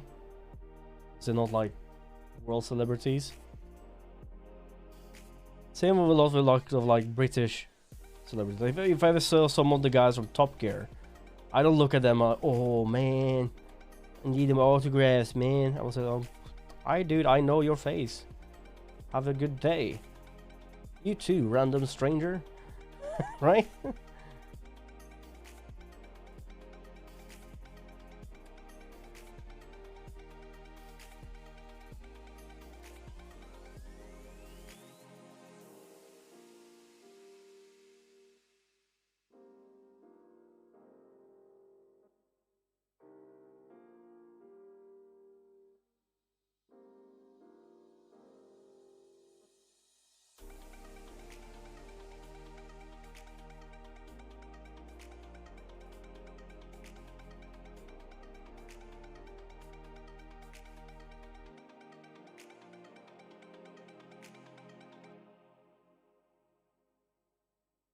Like the arm here is losing all proportion, but that's fine.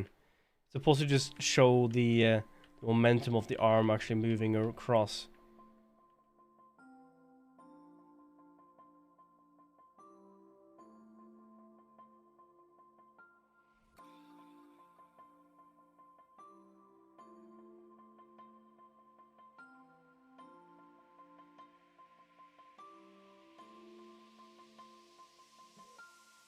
Going back to somewhat of a normal way of looking here.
There we go. Still have 4 frames after this, and then we have the other arm. The other arm is not going to be as detailed as this because it's going to be more or less on the same spot. So a lot of that's going to be just me filling in some shadow maybe. You can even probably get away without having to do each individual fingers. You could probably get away with just doing a shadow layer, because you need to make sure that you get the fingers here, but without losing too much. So we can probably just add some shadows there.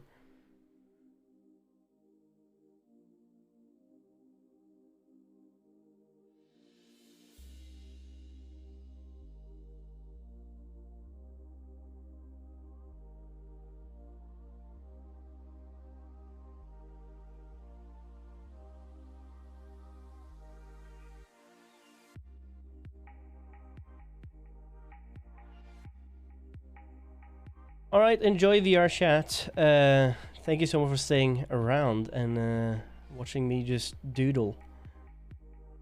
I wish I had more time for VR chat. I do like it, but I don't play it as much as I want to.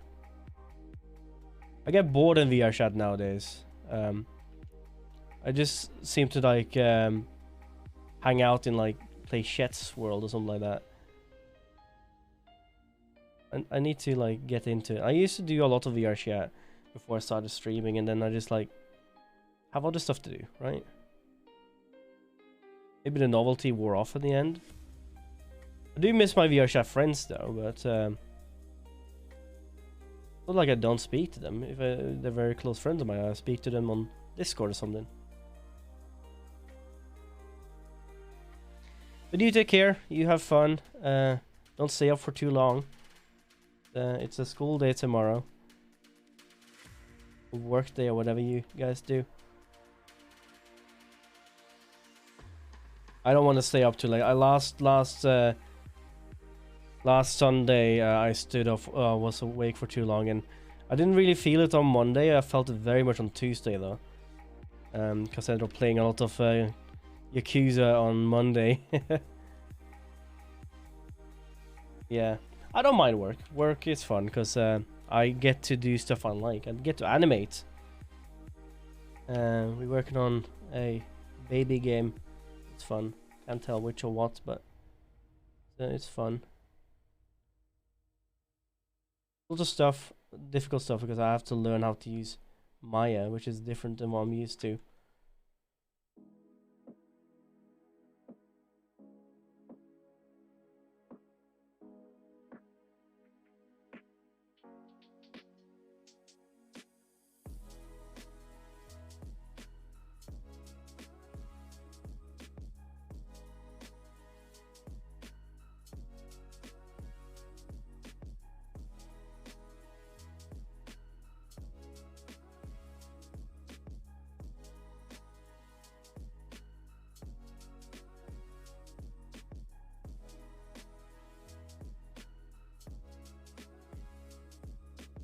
You have to wake up at 5 a.m. Ooh, not fun. I luckily don't need to get up that early. I start work at 9, so I have time to have a shower and everything, but I like sleeping in.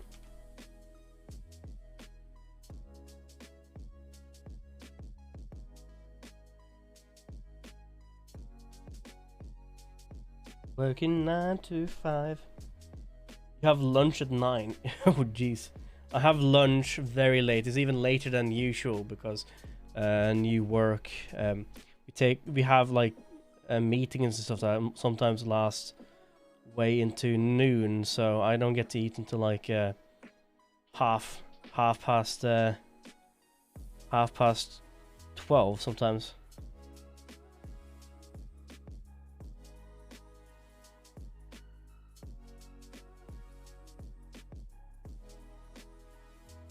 And that's like right after all the college kids are done with their lunch. So when I go to like Tesco or something to get food, it's just all gone because of these gluttonous kids that just decide to go to Tesco to buy sandwiches instead of getting lunch at their cafeterias at the college.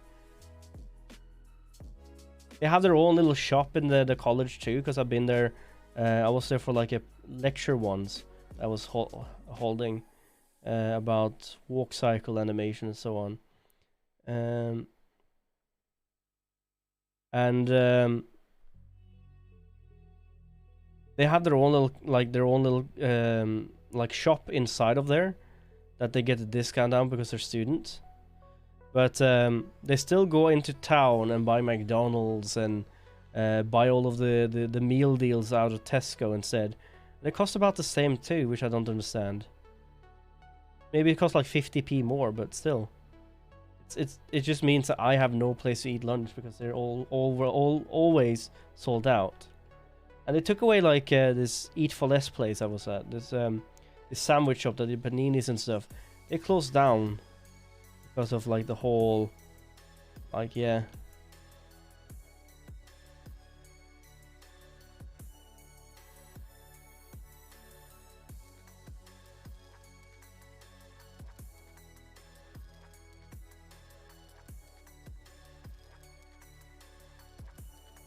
Okay, Gub, you enjoy your sleep. Try not to stay up for too late.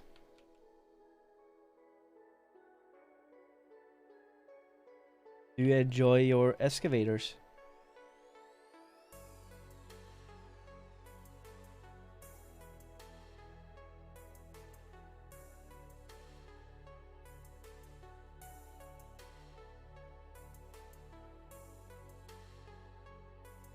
Hi, Kit Kat. How you doing? I'm just doing detail work right now. Doing a stretch. I'll do a stretch.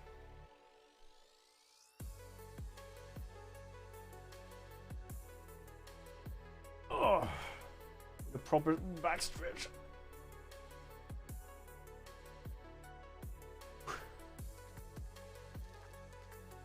We're doing. We done the face. We done the hair. We're just.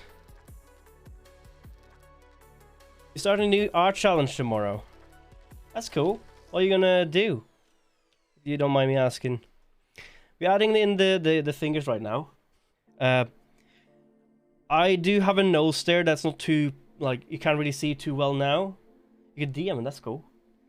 But once we get the heart-shaped freckles in, we'll be able to see the nose better.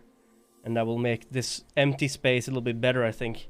Might need to actually push the nose up a little bit. And then we're gonna go over here. I don't think we're gonna actually paint in all the fingers. We're gonna do maybe one, just the index finger, and the other one's gonna be like a little bit shaded in. Love driving them. Currently my colleagues are dicks, so not so too fun. Anyway, good night. I do hope you get back to enjoying what you do. It's like I've driven like big machines, but not that much. And it can be fun, it can be scary. I just hope that you are able to enjoy work. That's the most important thing.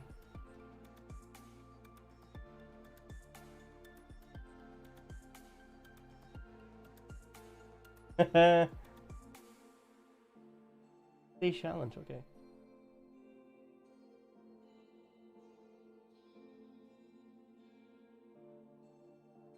I would love to do this with Oak. I just don't have the time for it. But I could definitely use this myself and sketch it in.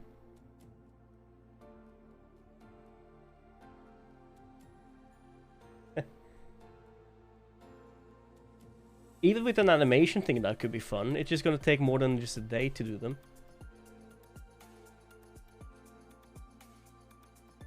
Dude. They'll be jealous on that one now. I want to do it.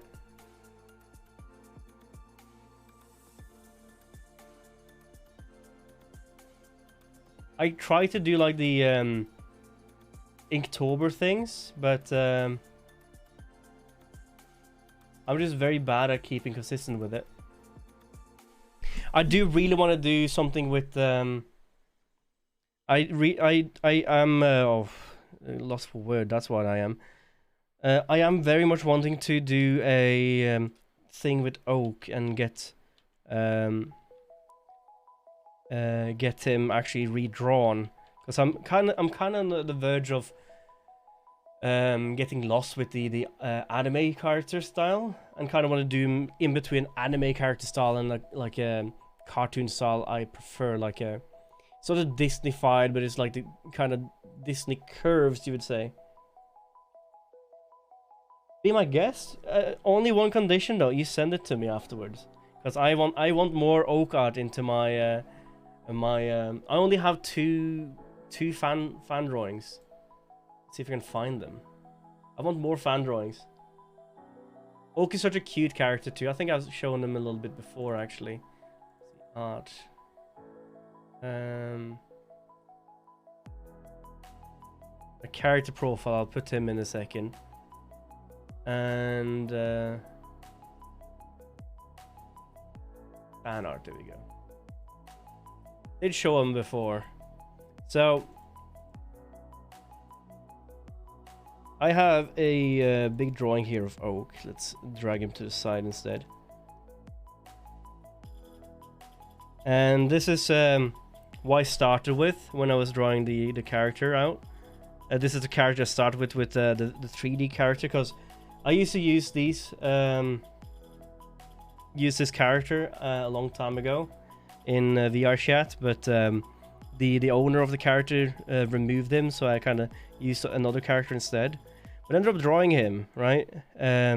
Loose sketches, a little bit just getting the reference point of him, because I've never actually drawn anime characters before, so this was like a news for me, and enjoyed that. And I ended up using the character as my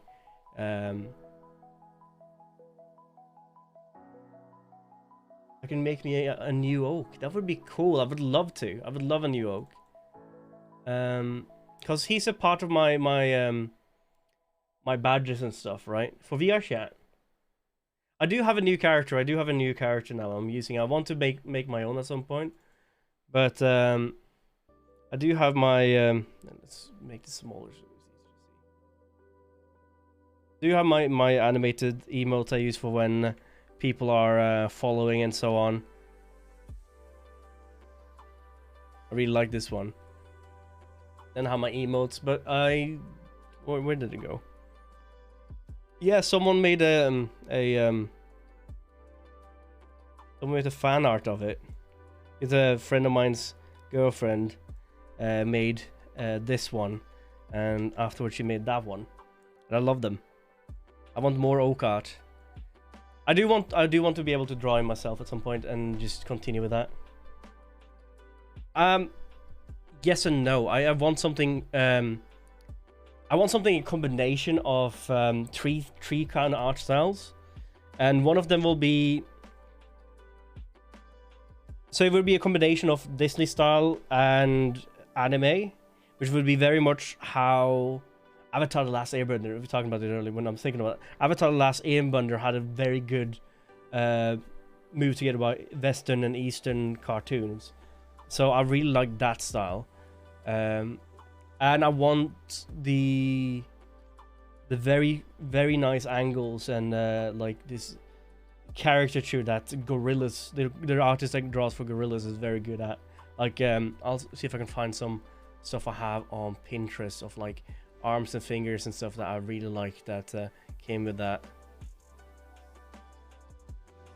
Like I have a big sketch here of gorillas, of not gorillas, but my Pinterest full of doodles and sketches that I use as a reference point for everything. And I want something similar, but not I don't want it super cartoony. I wanted to be able to like reuse it. Like this is a very nice, like the art style for Big Hero 6, the main character there was very great. See if you can find like these fingers like these I really like. I need to find like a good in between. I don't want him to have such a drastic change. Like stuff like these are very nice because this is still anime. It's very different. And you have like this one, which is this is amazing. I love this. Like this is very much what I'm thinking of Disney, but it's still not Disney. Yeah, this is these two here. These two right here is very much what I'm thinking of, like a gorilla style, like fingers and so on. But I don't really know what I want yet, so I need to actually sit down and do like a SketchUp of it, like the pictures you sent.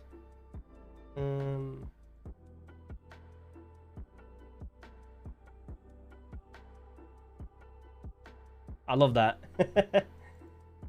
There's a few things with Oak though. Oak is not a cat person. He's not actually doesn't really have ears. He's a regular person. You can see it here. He's just a regular person. He's up again.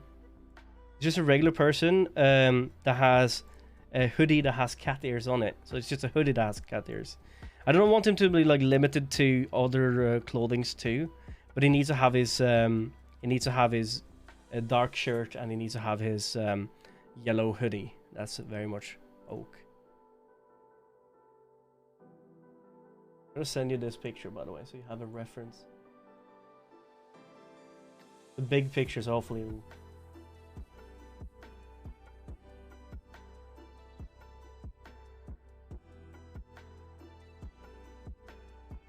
Let's see here. I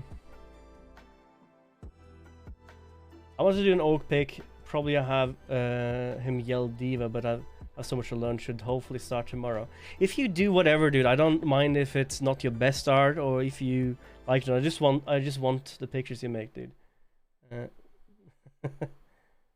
So whatever you like, whatever you do, whatever art style you do, I want to see you draw Oak. Like the picture I sent, that's my style. I'm bad with hands. So, oh, I'm bad with hands too. I'm literally sitting here right now with, I said here, how to draw hands. Lots of times I don't really use reference, but I do them as to say, okay, I'm stuck right now. Where's my problem? Kita's your only original character with ears like that. I like the ears. I like the ears. You did very well with them. I do like your I do like the way you've drawn without adding like outlines. I do like that flat colored look of it very much. I'm just very bad at it. I'm better at sketching than I am with actually making finalized art. Anyway, I'm gonna fill my glass again. I used to do outlines.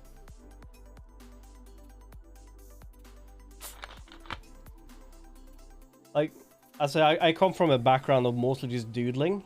I just quick sketch. That's why the look of Oak looks like that, because I wanted to push as many out as possible. But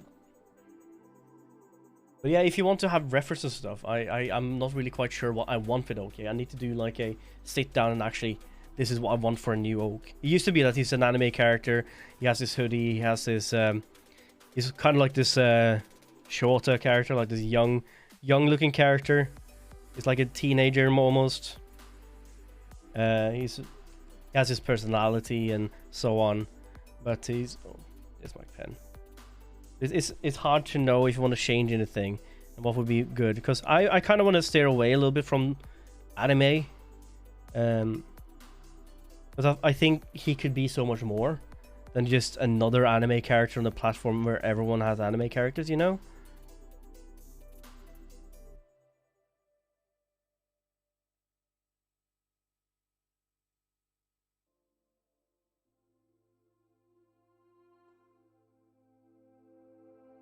Also, the way of drawing fingers like this is not good. This is not how you should do fingers at all. But for me, it helps because I know where the ground layers is, and I can work in from that. So I know the fingers will start probably around here. So we'll just take it down, and then we'll fill it up again afterwards. And because I'm drawing in a motion right now, getting the finger to look perfect doesn't really matter too much, because it's very much going to be hidden in the end anyway. The speed of time.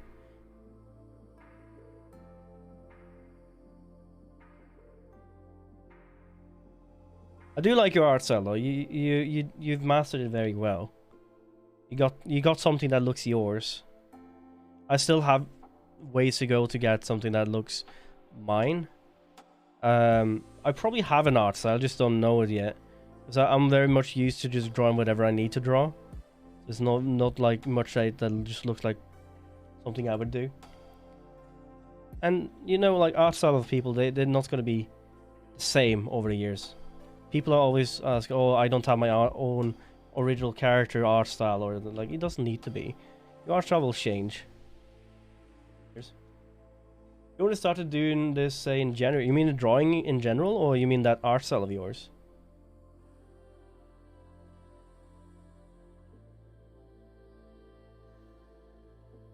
In style. That's cool. Yeah, I did the same thing with the character. I draw these weird characters. I draw these. I think I showed it before, but I draw these doodles, and I've been drawing them for ages. For a few years now. But when I started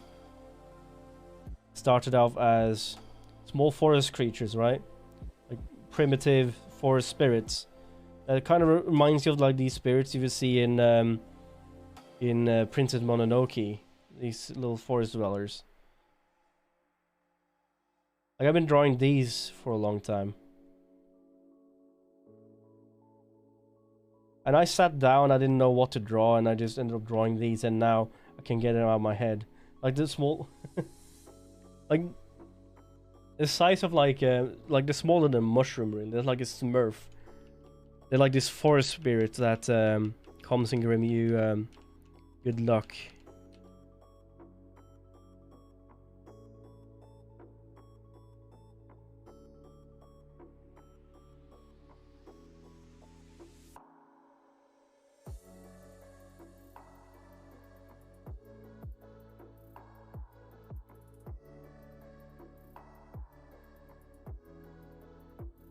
Get this last finger in. Last fingers in, I mean. It's multiple fingers.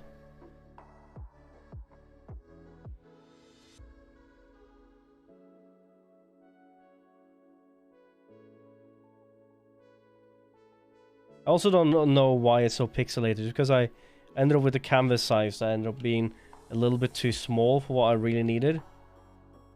That's why it looks very pixelated, because it's far away from canvas.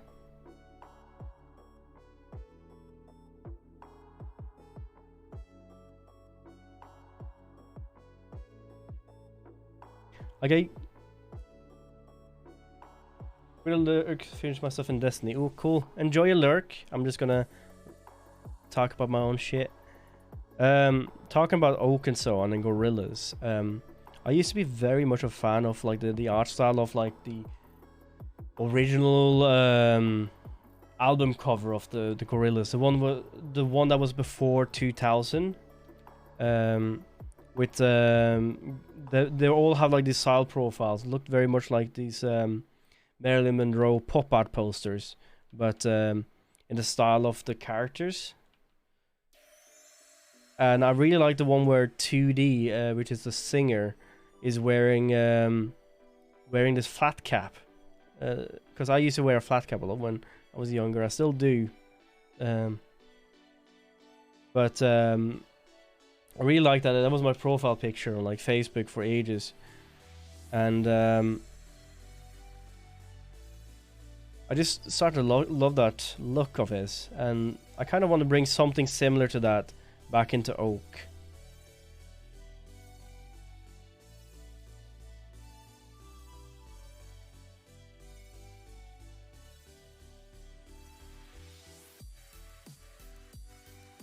Yeah, I'm not too fan of it's a ring finger. The pinky might be a little bit too thick as well.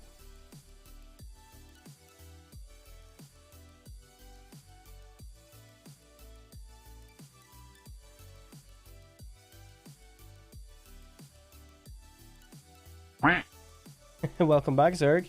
How you doing? I was outwards.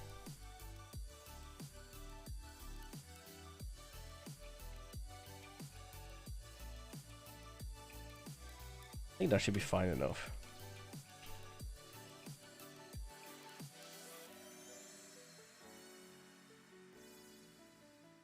The only part that's sticking up for me is here. We're gonna reduce the size of the middle finger a little bit. Then we have this, do the same.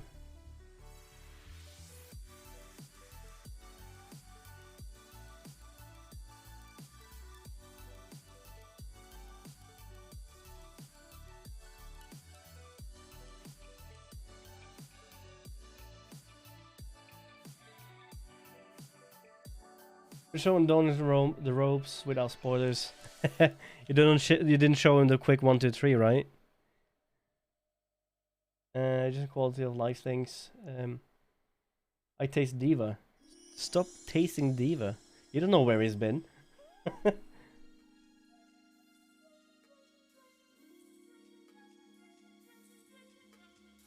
Nah, he must struggle. For me, I didn't care for the game too much. I just wanted to play it casually, so just getting to know how to get money quickly in that game, it didn't ruin the game for me. Because I would probably just have... I'm just happy not to grind in the game, you know? I'm not the grinding kind of person. I kind of just want to get through the story and then enjoy everything else.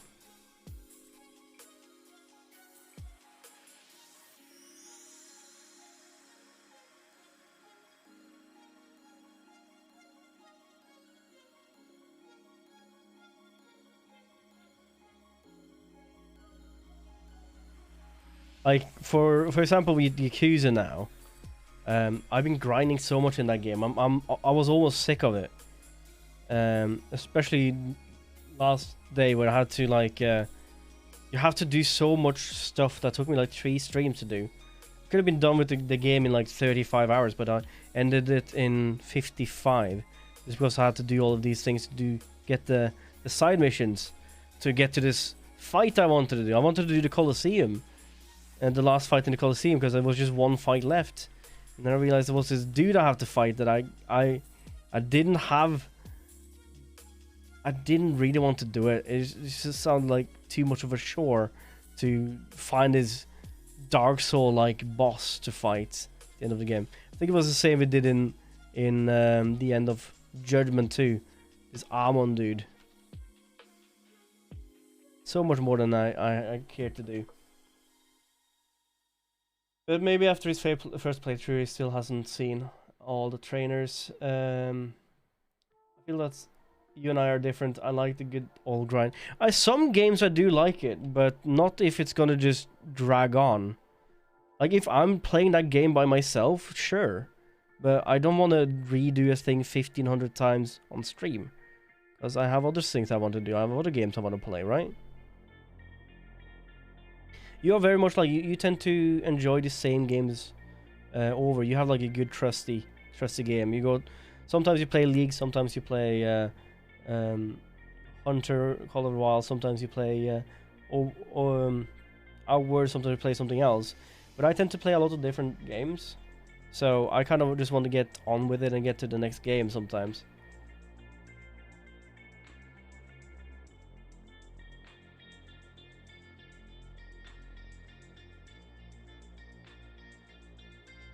Complete League anymore. Too much salt? Only if someone spent 500k. And that's just one game. Oh, I see it. Too much salt, I guess. You did get quite get quite riled up in the end of that. I remember.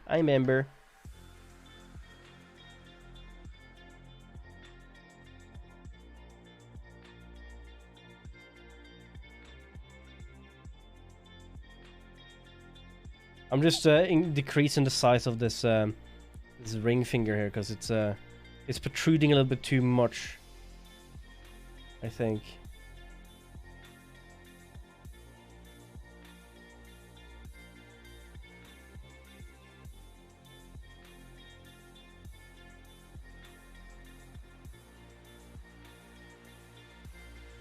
Salty Nation. Very much. I think that's better. After this, we only have like after we've done the other hand, only the thing we have left is the freckles, and I think I could get away just using a brush on that.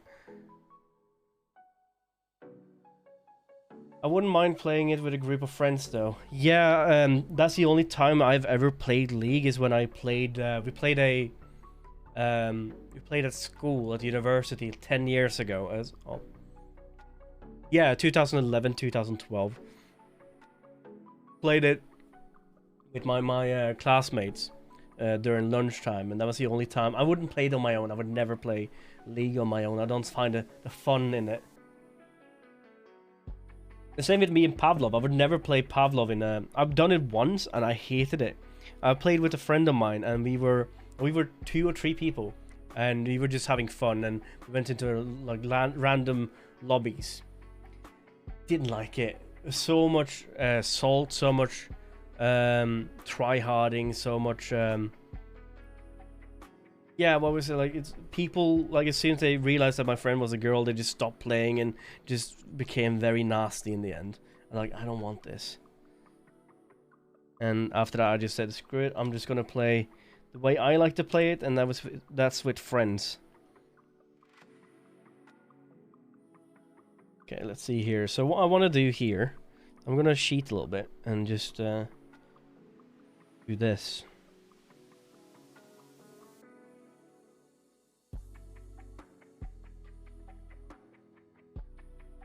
Right, and then we can do F and fill in this.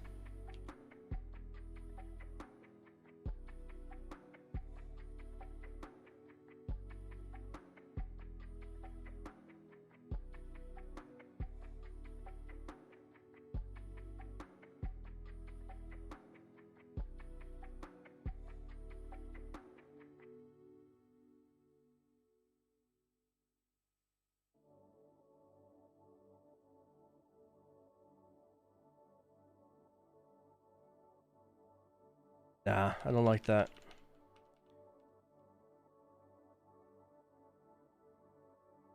Art looks great, thank you. I'm still working on it, of course, but let's see how it gets.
I don't know if I think I like this enough.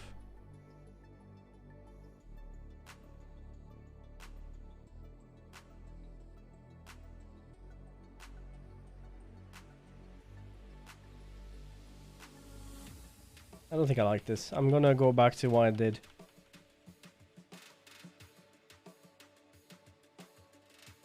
Actually, what I might do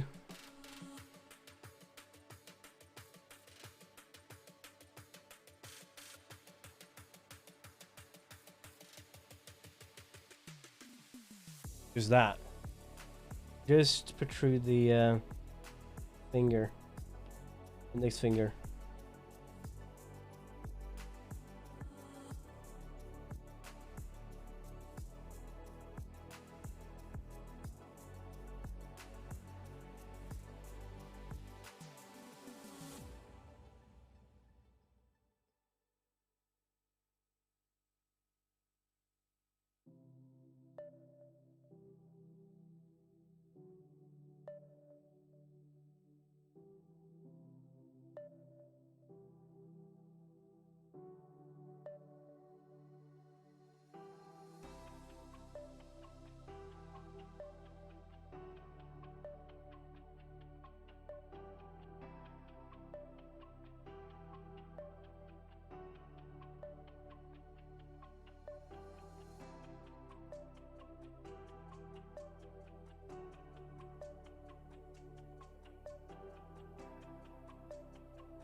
There we go.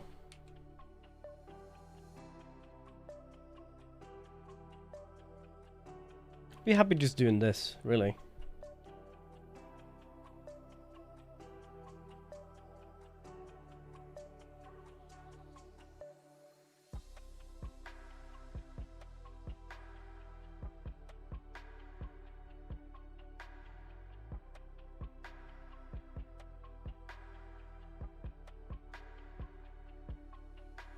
Yeah, Donor came into my channel yesterday and he was talking about wanting to play Alfred.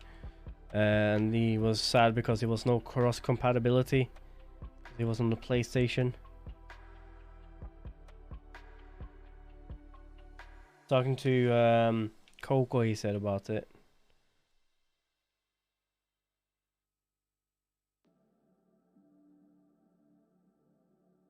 Also, is realizing how long since last time I played it. So long since I played Outwards. I don't think I would ever go back to it. I liked seeing you guys play it, but I played my fill, I think.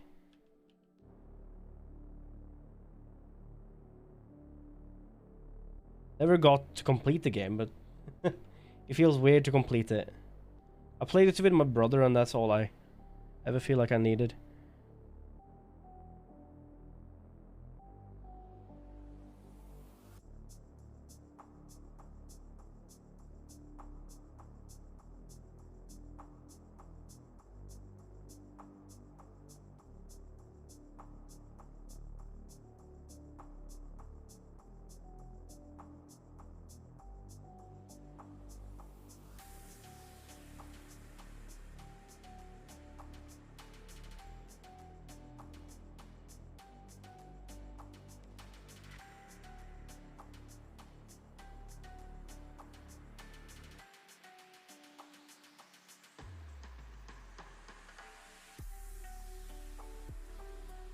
You guys watch any cool series lately? I'm kind of in need of something new to watch. I'm just realizing more than ever now at work, I don't actually have... Like, I don't actually watch anything right now. I realize, because I tend to watch like streams or something, but I realize that for some of the work I do, I tend to take my headset off just because I need to be able to think. And I just lose all concentration doing that. Having like music on or game on or whatever. But and I don't really have time to watch or do anything when I'm home, because I just end up watching some of it. I did watch the series of Boba Fett. I need to find like a thing I can just watch one episode a week on. Really, maybe I should bite the sour apple and watch that new Lord of the Rings thing on Amazon. People are hating it though. I don't know why. Well, I've heard reasons why, but I don't get why that's a problem. Silmarillion, right? That's what it's supposed to be referencing, right?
I'm realizing also learning how to do animation, or at least doing some sort of animation in 2D. It kind of brings back, like I mentioned before, my initial urge to get where I am today. Because I mentioned this, I did the last stream or the stream before, but I started my journey in life. I didn't know what I wanted to do when time came to be for me to choose what college to go to, right? And I thought to myself, what am I good? What do I want to do? What I want to do with my life and all that. Dumb as I was I was more than 13. I was 15, 14, 15, and need to choose what you want to do for the rest of your life. And I was like, I have no hobbies. I don't really do other thing than playing World of Warcraft and watching TV or cartoons or whatever. I thought to myself, like I ended up watching cartoons until like late into my teens. I ended up watching like the Cartoon Network and Disney and some animated movies. It's kind of stuff I like to do. And I thought like to myself, like I'm not good at drawing, but couldn't it be cool to actually learn how to do, like, I wanted to do cartoons like you used to do, like the Saturday morning cartoons or the similar, right? I wanted to do something like that. Had no idea how to do it. No idea where to start. And back then, I'm very certain that there was no way for someone at the age of I was at to learn how to. Don't have any schools for animation in Norway, as far as I know. Not at all, especially for college. The closest you could do is art, like either fine art, which I had no way of getting into, or graphic design. I chose graphic design because I knew they had a section of that was film. So I remember going to my college interview and I was, are you able to do something to do with animation? And they were like, nah mate, can't. There's no such thing anywhere. And I thought that was weird because animation is like it's a big thing. Where do people learn to do animation? nowadays it's different because there's schools of animation even in college now. They're taking money for stuff that has nowhere, not really anything you should do in college. They're just taking your money to give you a degree that you can't use because no one wants to hire you at a studio right out of college, even if you do animation at college, right? Because they expect you to have a little bit more years on you. College for you guys are a little bit different, or in the UK is a little bit different than college in America, though, by the way. Because university is our college, or your college. Because you go into college when you're about like 12 or like 15 years old till you're 18 years old or something like that. 15 to 18. That's when you go into college. And then 18 to 20 or 18 to 21 you do the university.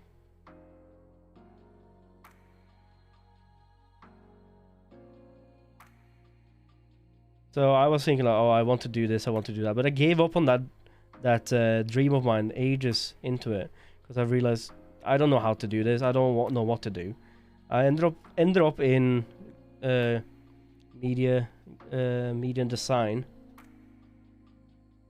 Thought I was gonna be something of a graphic designer and so on with my life, but I didn't. I wasn't good enough for it. I thought. Didn't get the best grades either. And I thought like to myself, shoot, I'm just gonna become a cameraman or something, work with film. It's one step closer to working for an animation. Or making animated cartoons, right? Be a cameraman. So I did a subject in making movies. Did a subject in text, and I think it was text and journalism was the first thing I ended up with. It's because everything else was taken. All seats were filled when I finally started. I didn't know what to do with that. It did help out in the long run because I'm better at jumping into stuff now than I was. Because one of the big things you learn in text and journalism was easier way to create the character, easier way to understand why you're creating it, what brings them to life, and so on. And I took that from it, like how to just jump into a project without knowing what to do with it, and just get on with it. Get away from that writer's block, or get away from that drawer's block, or whatever you get. Like, I think as an not an animator, but an artist, you get drawer's block, but you need to just continue drawing. You just need to know how to work without or with an artist's block. So when you don't know what to draw, do anything, you can do your little exercises to just screw it. I'm just gonna do this exercise and see what I can come up with, right? Because when you're in work, you can't say that you don't have a you can't say to your employer that, oh, I can't draw today. I have an artist block. I don't know what to draw. That's a sure way to get into an argument with your boss, I guess. So you just need to learn how to work with it and get past it.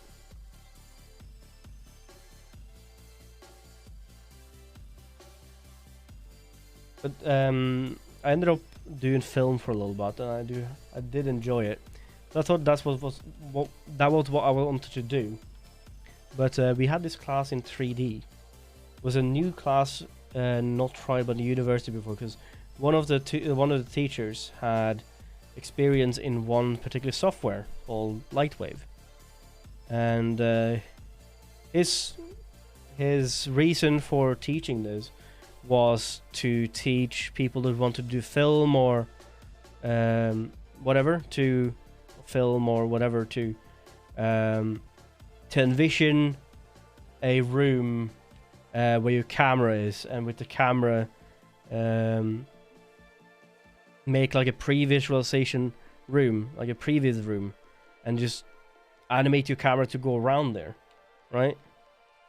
So how to think in 3D, how to think and concept in 3D without actually needing to do it in real life, how to prepare for it. That was the initial idea for the course. But the teacher was very, very into this software, so he ended up doing a proper 3D year of teaching us 3D, teaching us the different aspects of it, and in the end I said, screw it, this is what I'm gonna do with my life. I want to do 3D. I loved it. It was fun. So I applied for a private university because there was only 2 places that did 3D as a course in university, and one of them was the one I ended up with. I ended up, like, this was in my 2nd year of college. It was 3 years in total, and I ended up in an interview there in my 2nd year, and I said I want to do this. This is what I've done so far in 3D. I have no idea what I can do with it, but this is why I was eager enough to actually learn and use it. So even though my grades wasn't the best, you don't really always need grades in university. So a lot of it is just making sure that you won't, like, fail. It's all about your drive for what you're doing.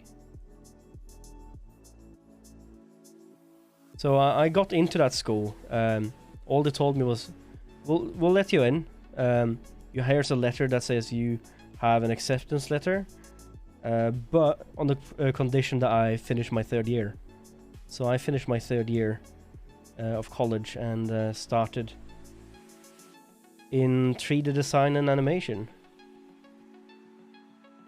And I did 3D film production for a year in university, and then I went over to character animation for my masters and my my final year in my bachelor's. It was fun. Still didn't feel like I was good at anything though when I was finally done with everything. That's why I went to my masters, and even then I felt like there's no way I'm getting a job with this. I didn't for a long while either. I didn't get a job for a long while.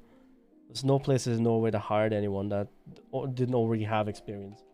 And I had a very bad time when I finished university because it was in the middle of something we call the oil crisis in 2014, 2015. Which made all these big companies that was buying or getting commercials, they didn't want to do it because they didn't have the budget for it. So a lot of the VFX studios were just left empty.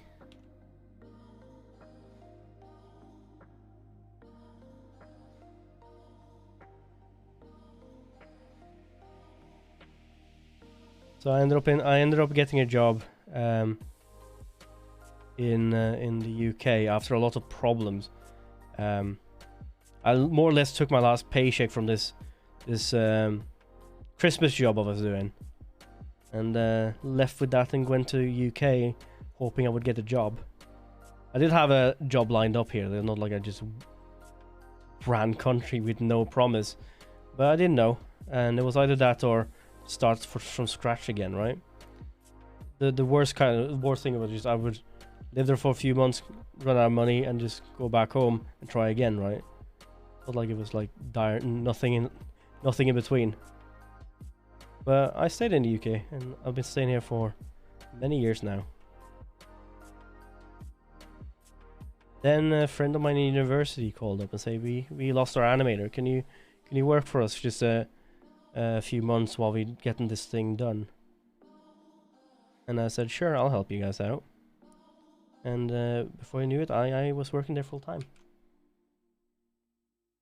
I've heard so many stories about people in the animation studio or industry, especially like the old, like, it's not as much of that anymore. I think a lot of studios are very much like a corporate thing, where you go through normal means, you go through university and then into a job afterwards. But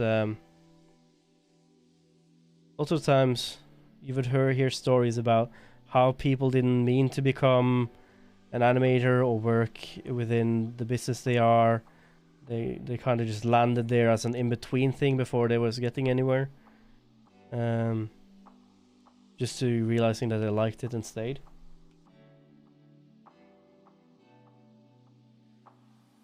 Yeah, I think I like the shadow rather than have to do all of the fingers.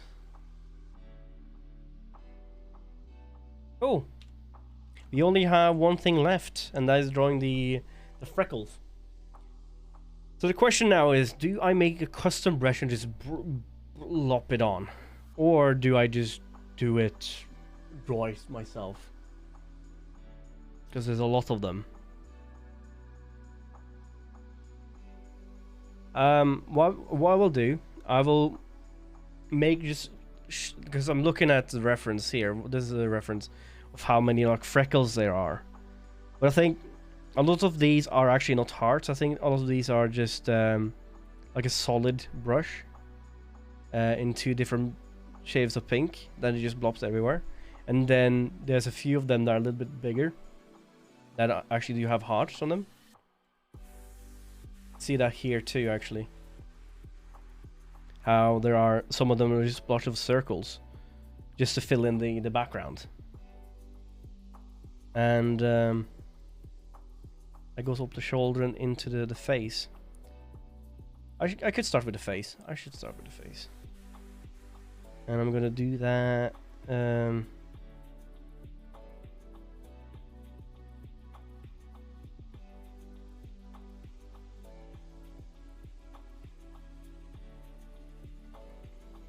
Behind the nose.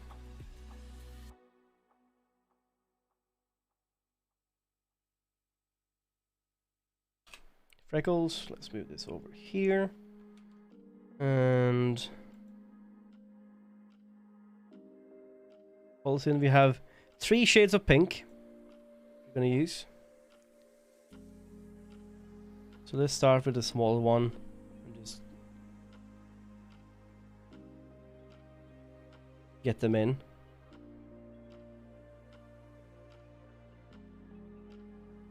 These doesn't necessarily need to be consistent at all, I think.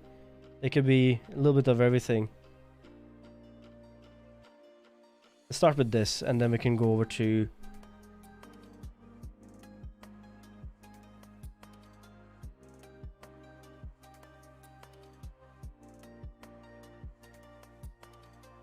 heart shapes afterwards.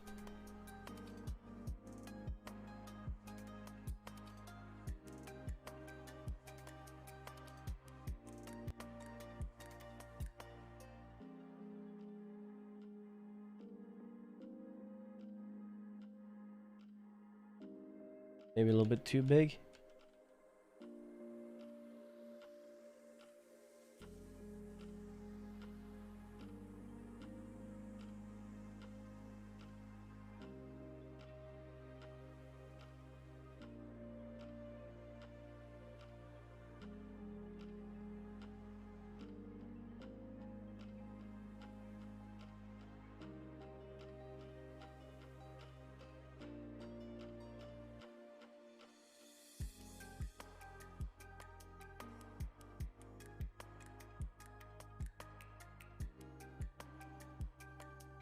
Also notice that some of these actually have filled in.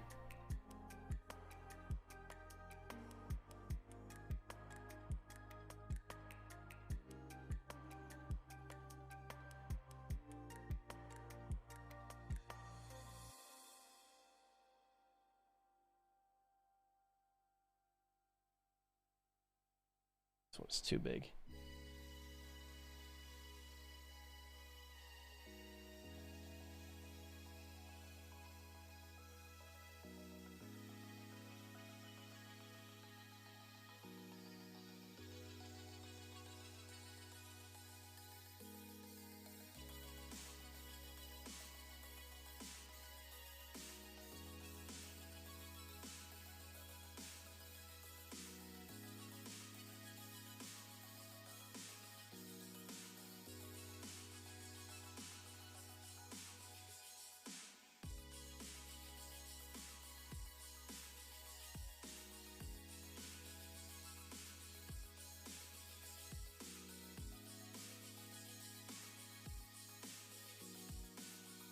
Might have drawn a little bit too many of them here, so get rid of a few. Especially the ones that has like a hard color on it. If you need all of those. A little bit too grouped up together too.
I'll do the face first and then I'll go to the shoulder, I think.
If you have a set now we can just continue with.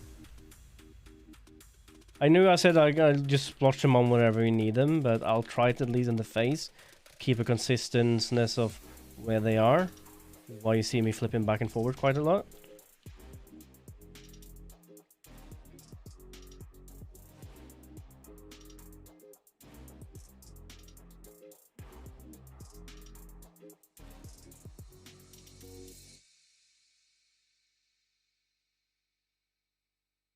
Like these light pink ones are lightly blotches. Not going to be hard, they're just going to be blotches here and there. Just stuff that's in the background so faded that you can't really tell them apart.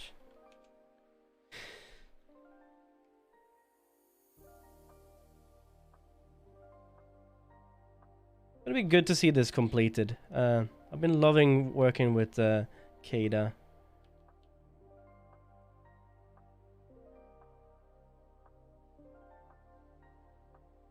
Definitely should, like, as I said, if I'm going to do anything with future, it's going to be drawing oak.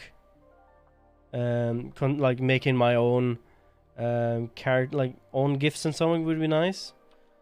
But I do think they would probably be a little bit different than this. It might be a little bit easier to make.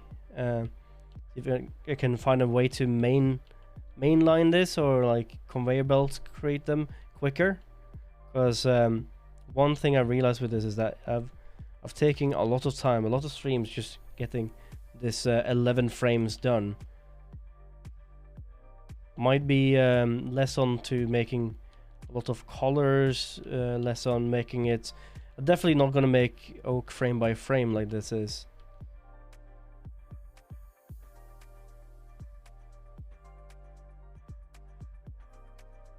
Oh, that's gonna look beautiful when it's done.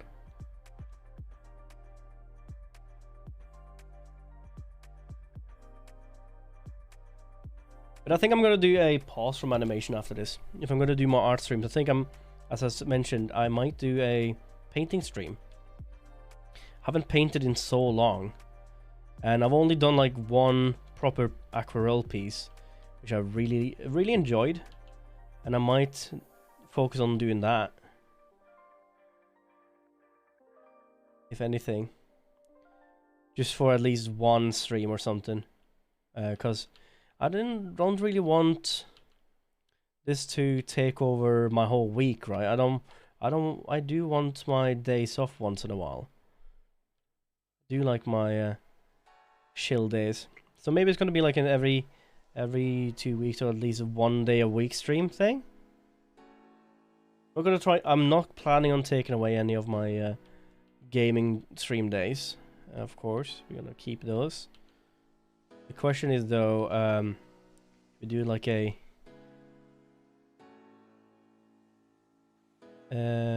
Sunday stream where we do these, or should we do like a Tuesday stream where we do these? It definitely is a stream that's going to be like, if anything happens, I'll probably not be here. You know, if I have anything else planned, anything else needing done, I'll probably focus on that instead of stream.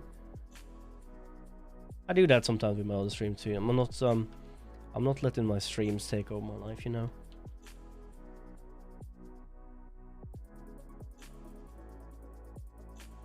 I'm not in here for it. This is not my job. This is something of a hobby of mine.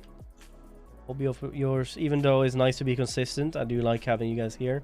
I do not want to like rob you of if you set any time off it to watch me complete the game, if you like what you see or whatever. But if I do have some other plans, I probably would prioritize that. I'm unsocial enough. No need to just be even more unsocial, right?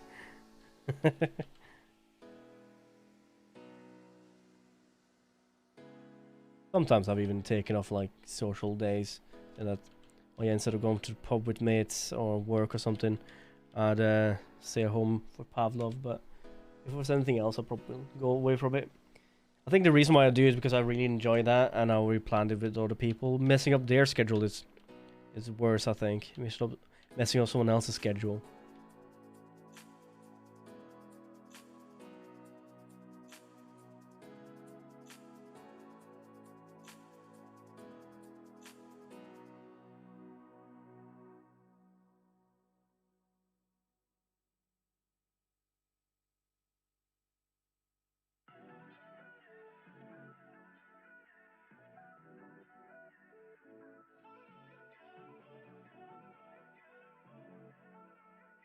I'm realizing that I'm not really drawing. I'm drawing butterflies. I'm not drawing actual hearts anymore. I'm just drawing butterflies.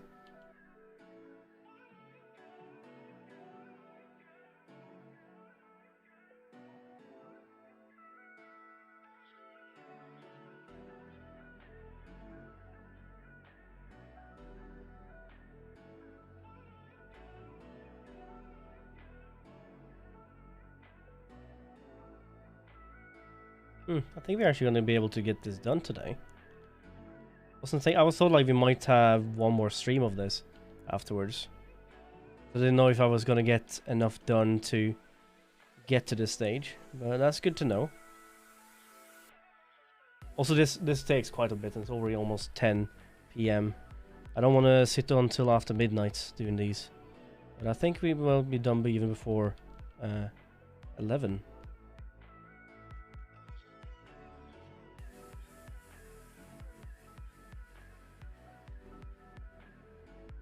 An hour more, maybe, you think? I think so.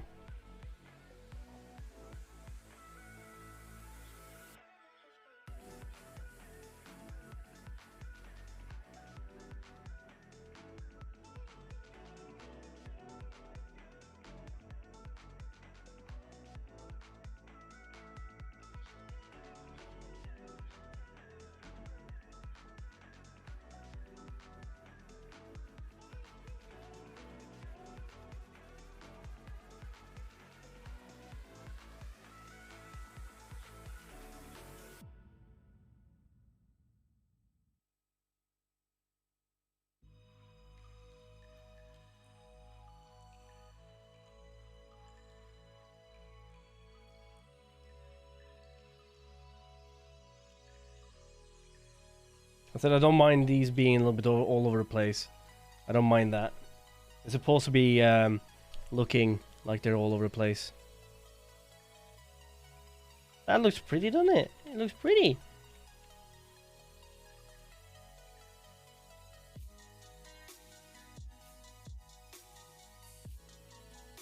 I am falling in love with this character more and more, by the way. KK, if he's still here. I'm very much enjoying her character. I'm very used to drawing her now.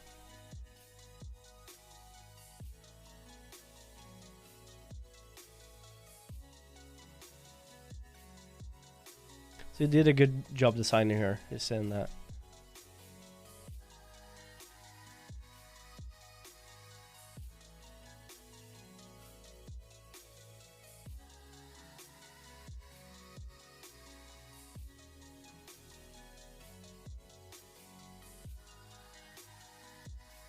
too far down for my liking, even if it's can be sporadic.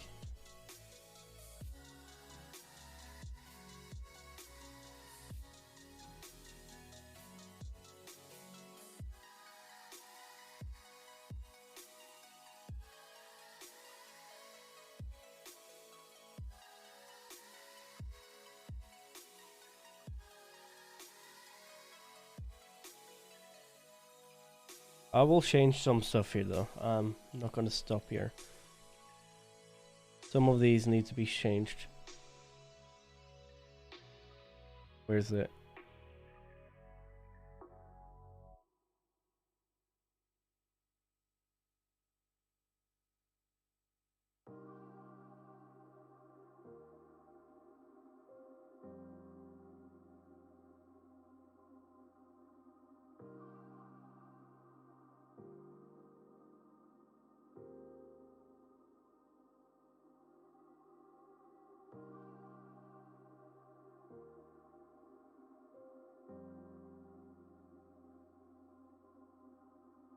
Too close to the nose, I think. It feels like even if I want them to be very like loosely drawn, I don't want them to like fly over the whole face. It looks like something is not where it's supposed to be. That makes sense.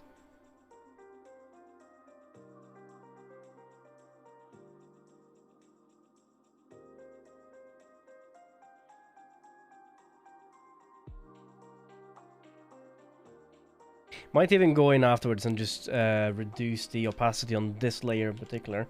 And keep it like that.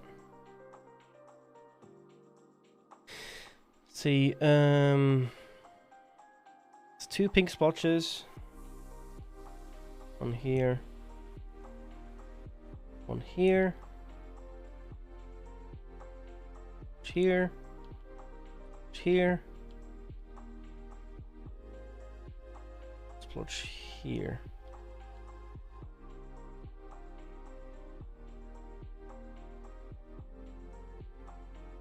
Thank you for the head pet, Steve.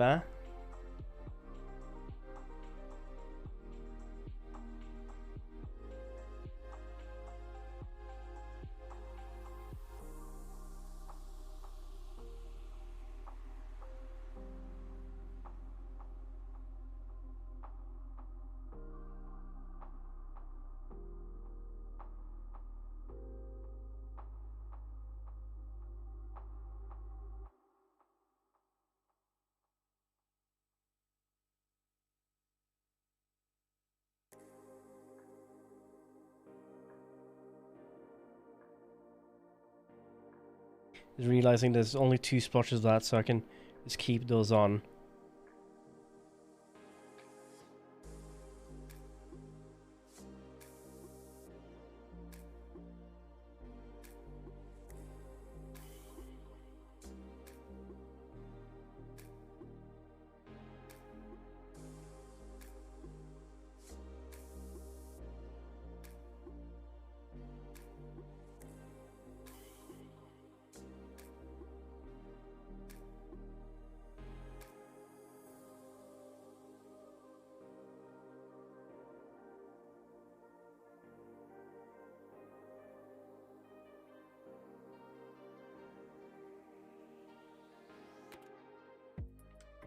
I try not to make it very much of a straight line there.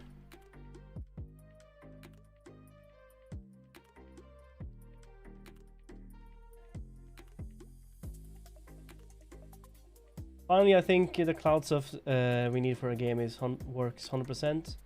You should be able to transfer data from Android to iOS without problem. That's cool. Now you want a break. Get yourself some snacks. Get yourself some biscuit. Get yourself some chocolates. Get yourself an ice cream. Ice cream is good.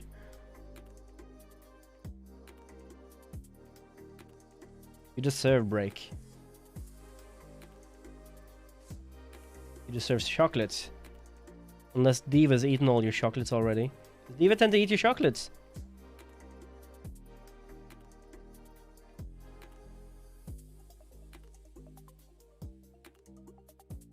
Don't trust Diva with your snacks. That's what I'm saying.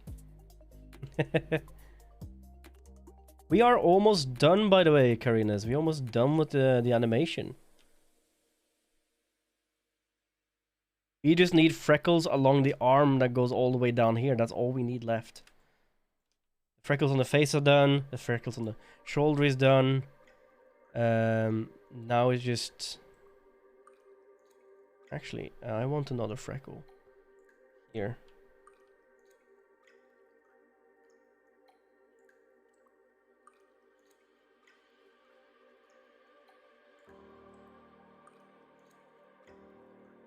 It's very light. A light pink.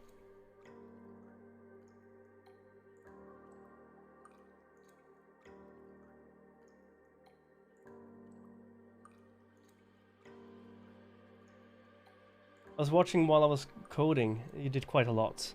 Well, it's all about just doing... it's all small details now.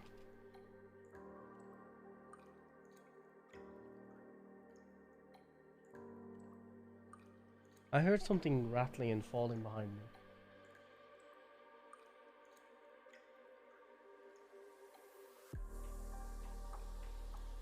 There's nothing that should be able to rattle and fall behind me.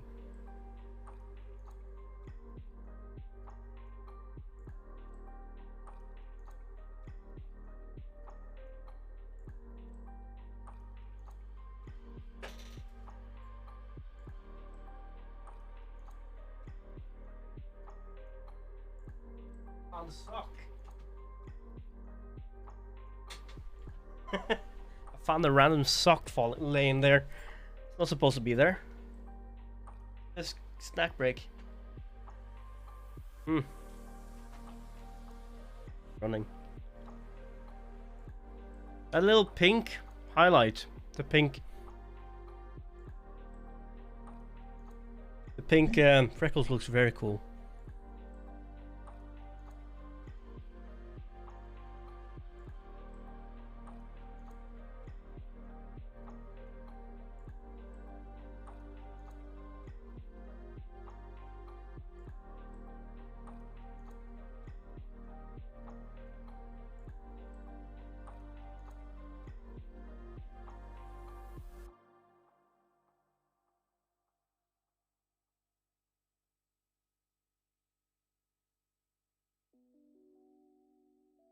Happy with that.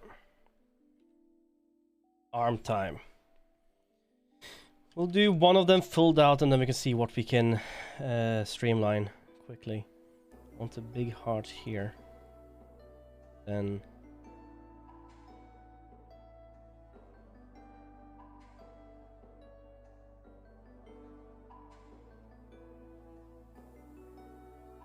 feel like heavier color on the thumbs and the fingers, because I would think if anything else it would very much fade out if it was on the fingers, right? This watch pop pop.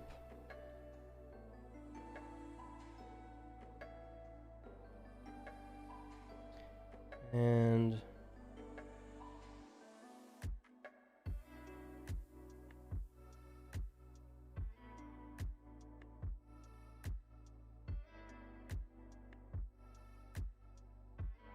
I don't want to have like a lot of stuff happening on their fingers.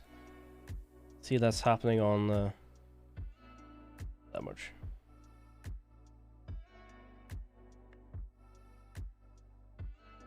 And these, we're not going to use these for other things than just blotches, really.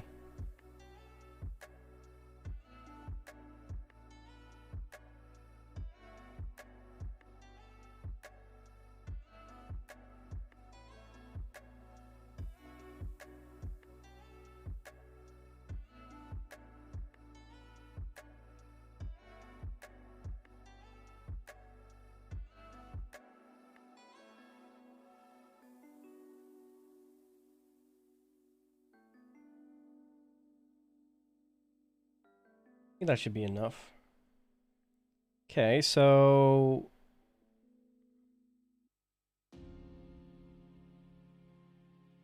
get this done. Up. Up. Circle.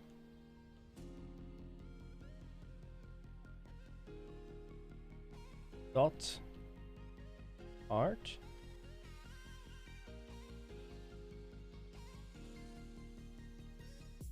Heart. Dot. Dot. And dot. Heart. Echo. Dot dot. Dot dot.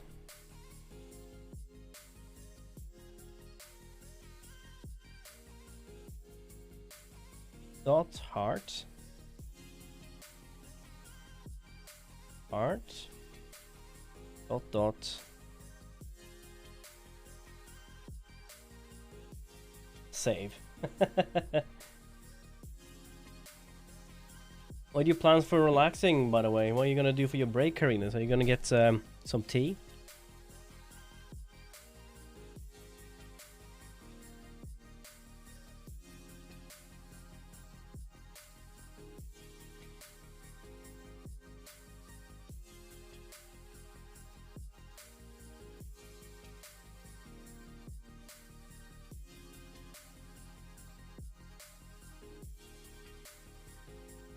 I'll get my cup of tea soon.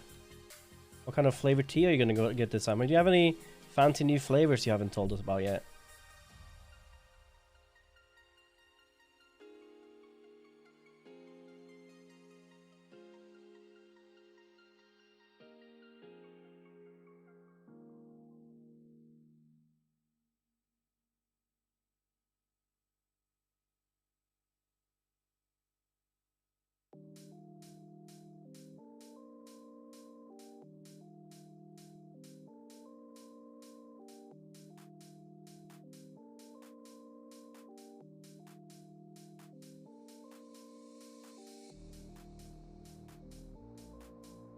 A fancy new flavor, just good old Assam tea. Ooh.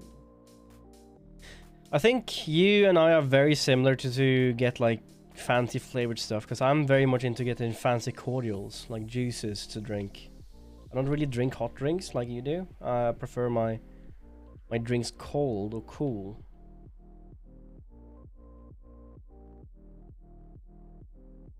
But I won't have a real break since I'm going to school tomorrow. Aww.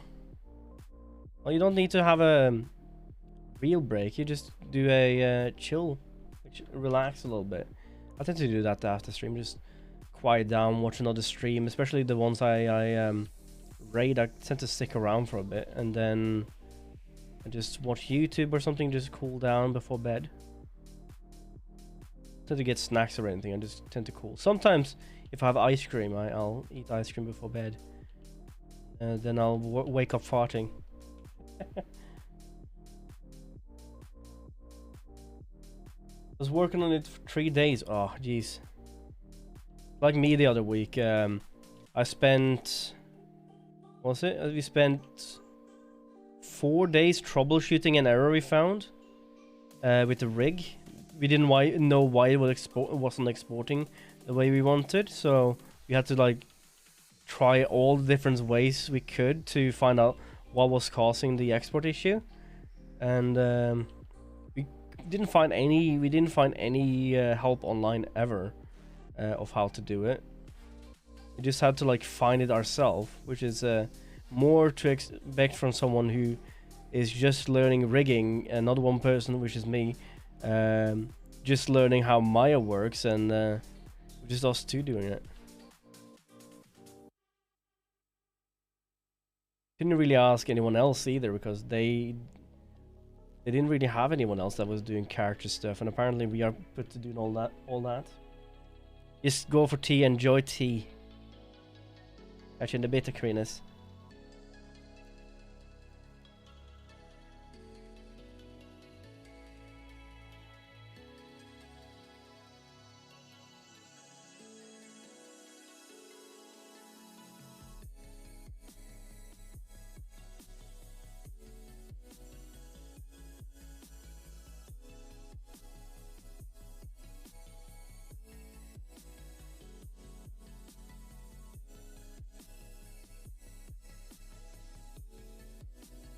That's one pass.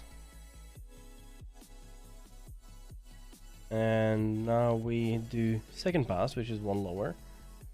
You are here, here, and here. And another heart here. So we'll start with these.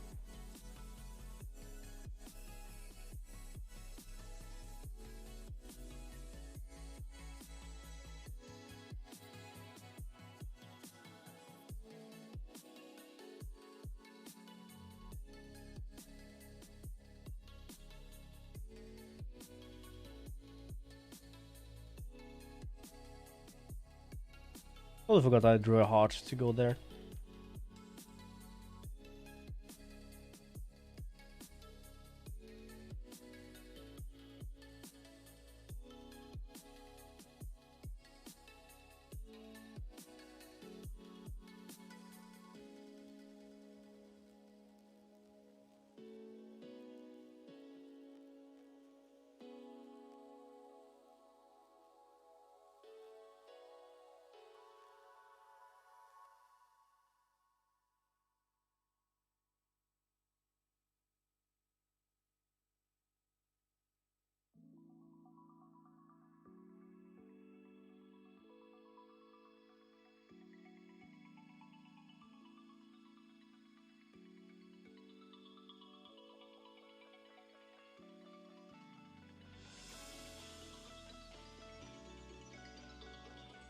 And we have the third dimple here.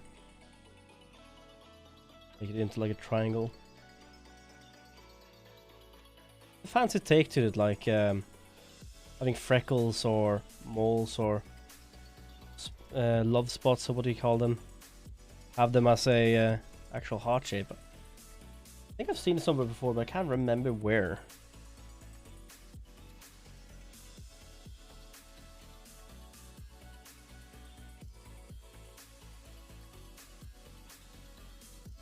Okay, I'll focus on these 3 spots to begin with. We can go back to it.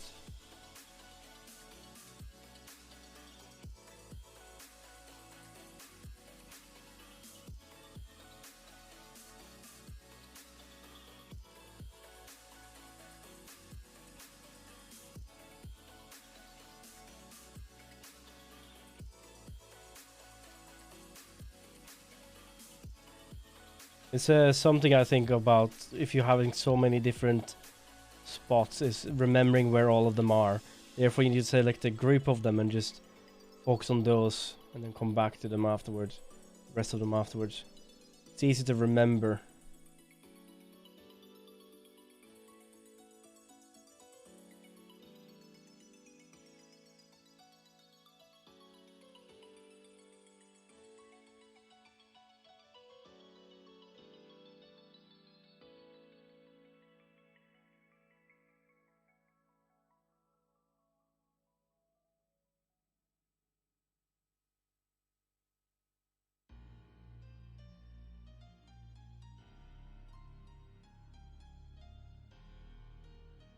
You're almost done.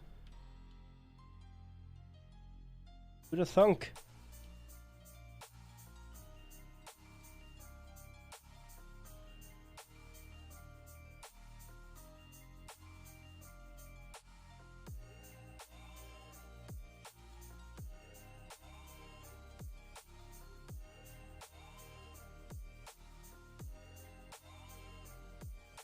Now what we're missing less is on the arm. There's 1 here, 2 there.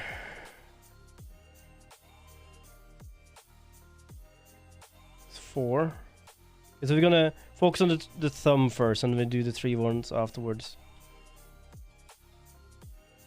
Thumb first, and then we'll focus on the other one. It's 3 more after this, I think it is.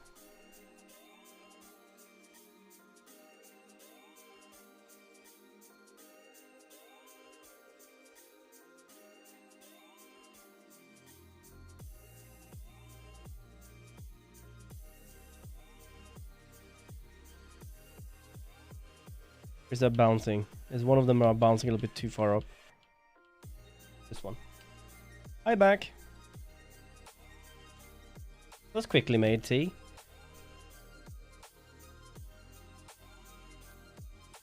We only have like 3 dots left.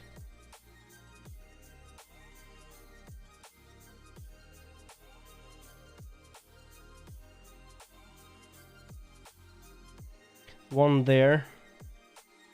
2 and 3. So 1, 2, and 3. 1, 2, and 3. 1, 2, and 3. 1, 2, and 3.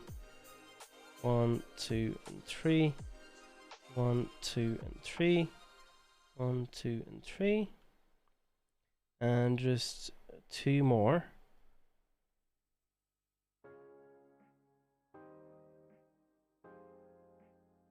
Now, I am going to take this. I'm going to add 2 here. You need to remember that these probably also have freckles on them. It does that on the concept at least, or the art that the reference I'm using.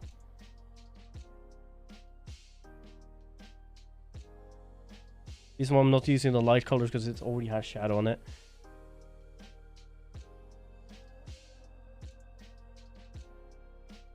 And it's done.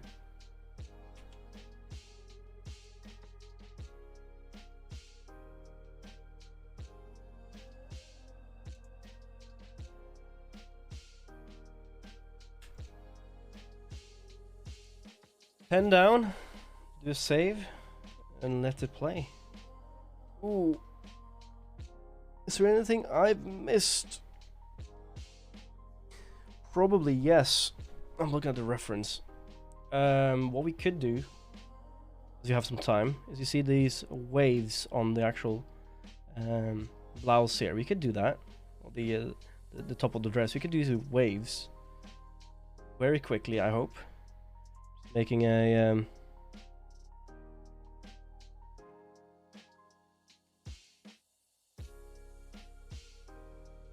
it's here.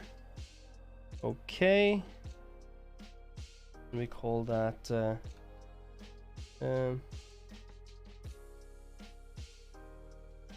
baby cloth top.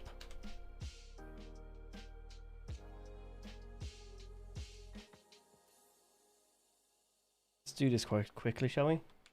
So here we'll get back our palette and increase our size a little bit just to quicken up a little the process.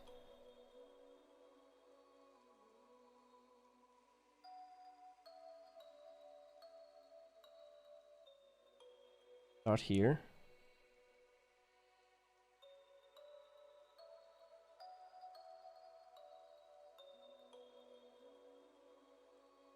Three,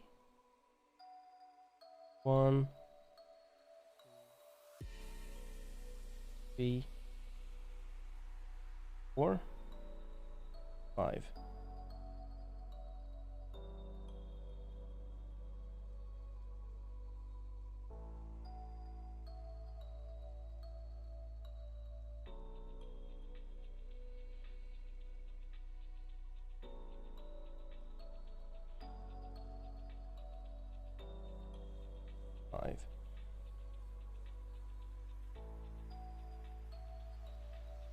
One,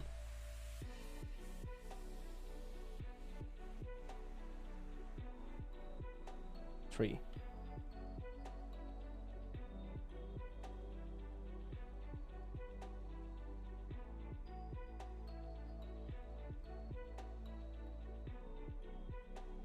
think it's gonna be looking even cooler with this little bit of extra detail. Not gonna lie.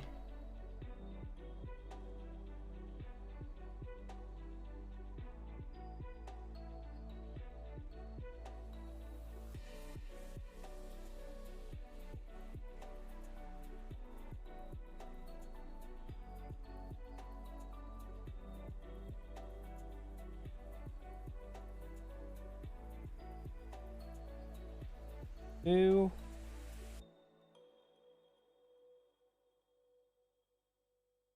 4,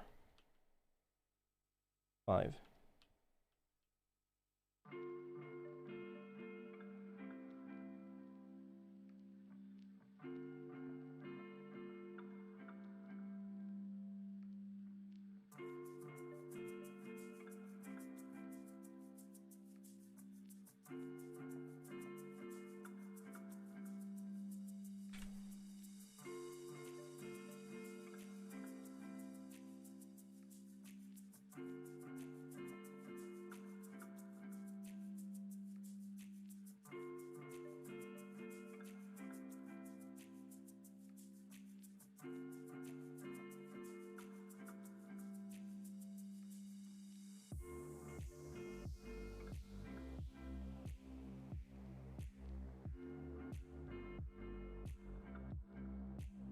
Don't need no onion skin to see these, I think. Might have to fix them up a little bit once we're done, but...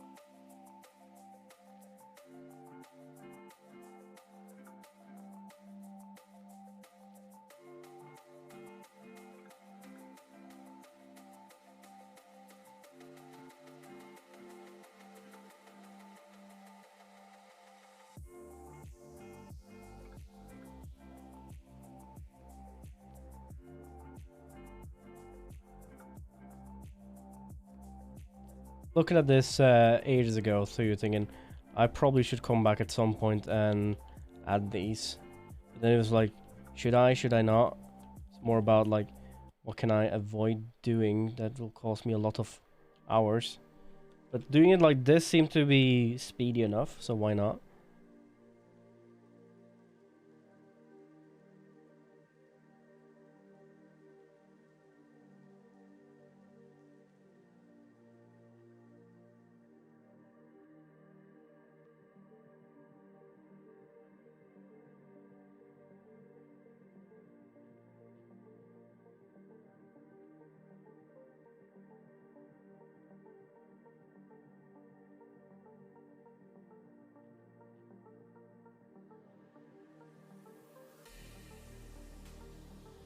Luckily it doesn't have it on the inside, that's what I'm saying. Too. Like, having to do the wobbles inside, that would be a lot of work, I think, to make it look good. Here we can just, like, add it on top. Hope it works.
Probably gonna have a little bit of a problem with these in the end, because I'm not too worried about making it look perfect or close together frame by frame, which means that it probably will wobble quite a bit back and forward and up and down.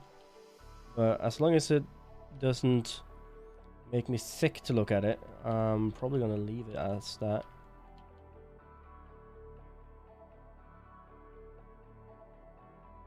This one.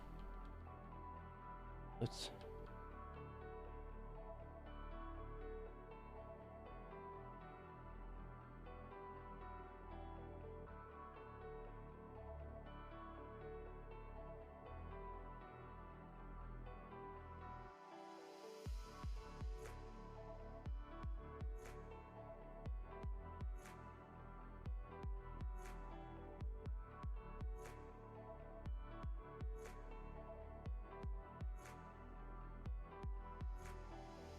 It is already protruding so much, I'm gonna make it very minimal.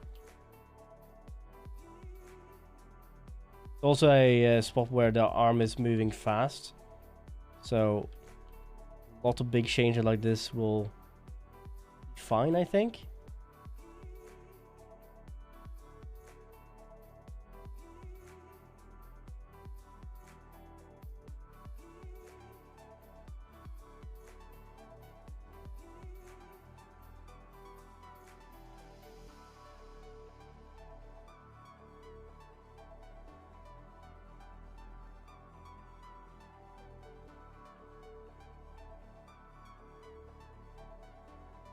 There we go.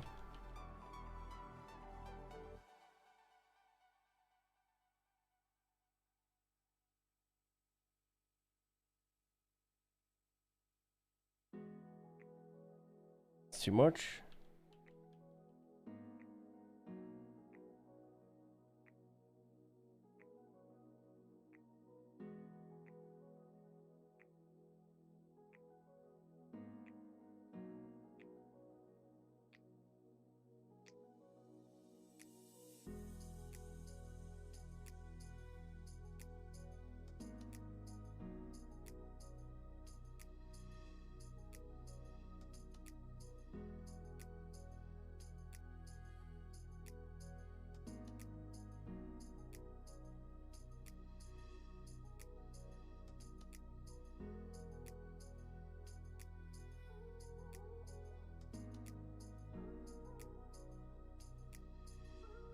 There you go. 2 more. We're done. I don't even think it looks too bad doing this. Even looks like the wobbliness make it look like it's jumping in the wind a little bit.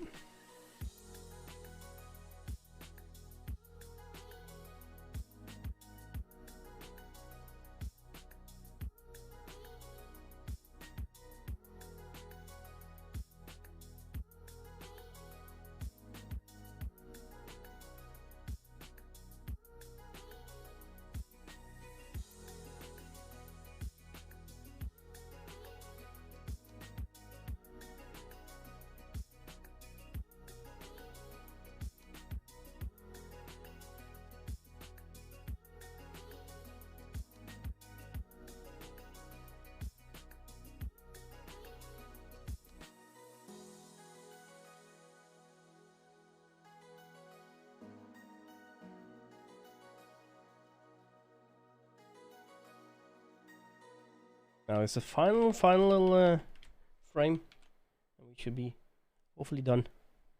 I don't think there's anything else after this, but I might be wrong. Might always be, there's always something, right? There's always something I'm forgetting. Very bad at that. Always forgetting something. The end is never the end with me.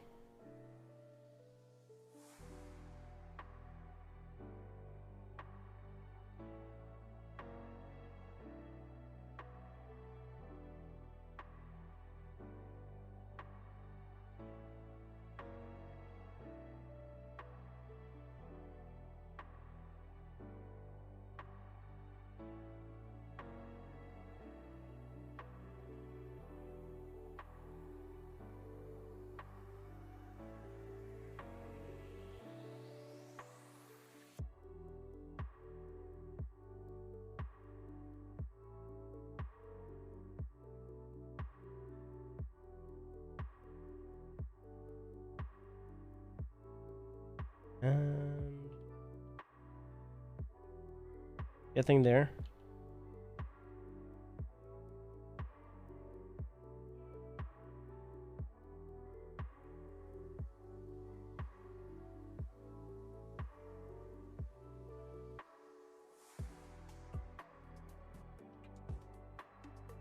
Look at that. I must say I wasn't expecting that little shape shift on this to do that much to the character, but it very much do. One thing I will try though, we go to the nose. Am I able to just...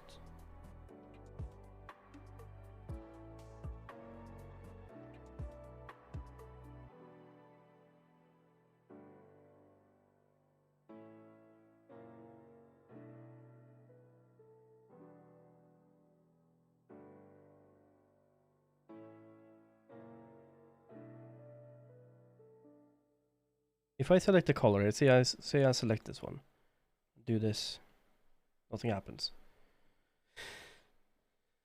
I was certain I was able to switch the color of something in here somehow.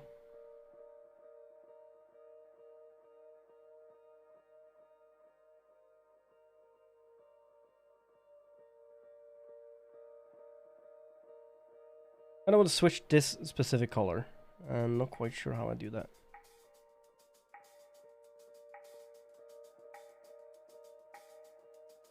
Just draw over it, why not?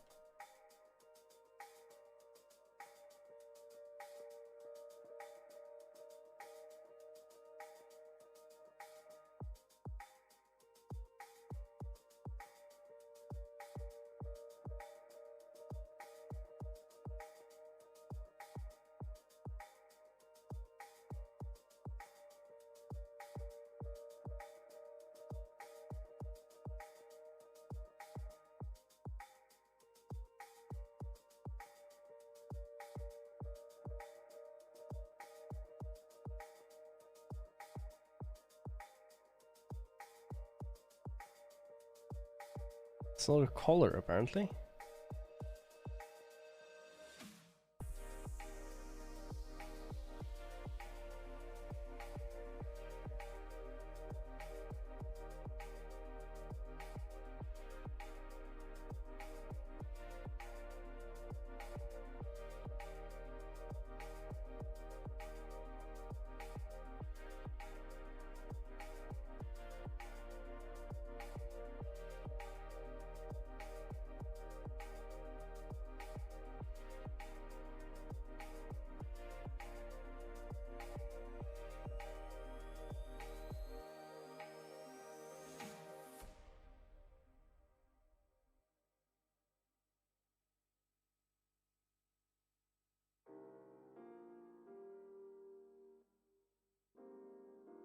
All this really do is add in that nose. I didn't really know what color it is. I don't like using pure white on anything. But we need to have that color pop up a little bit more than what it did.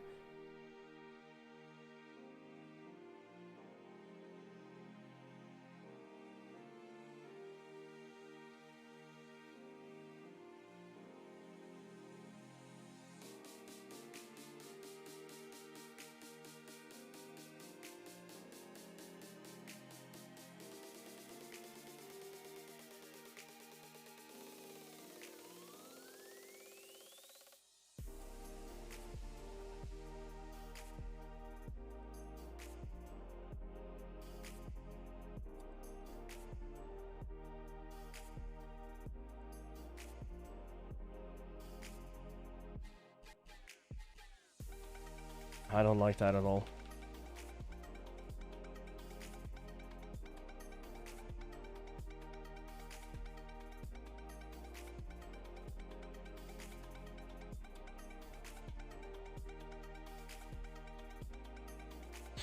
Let's see.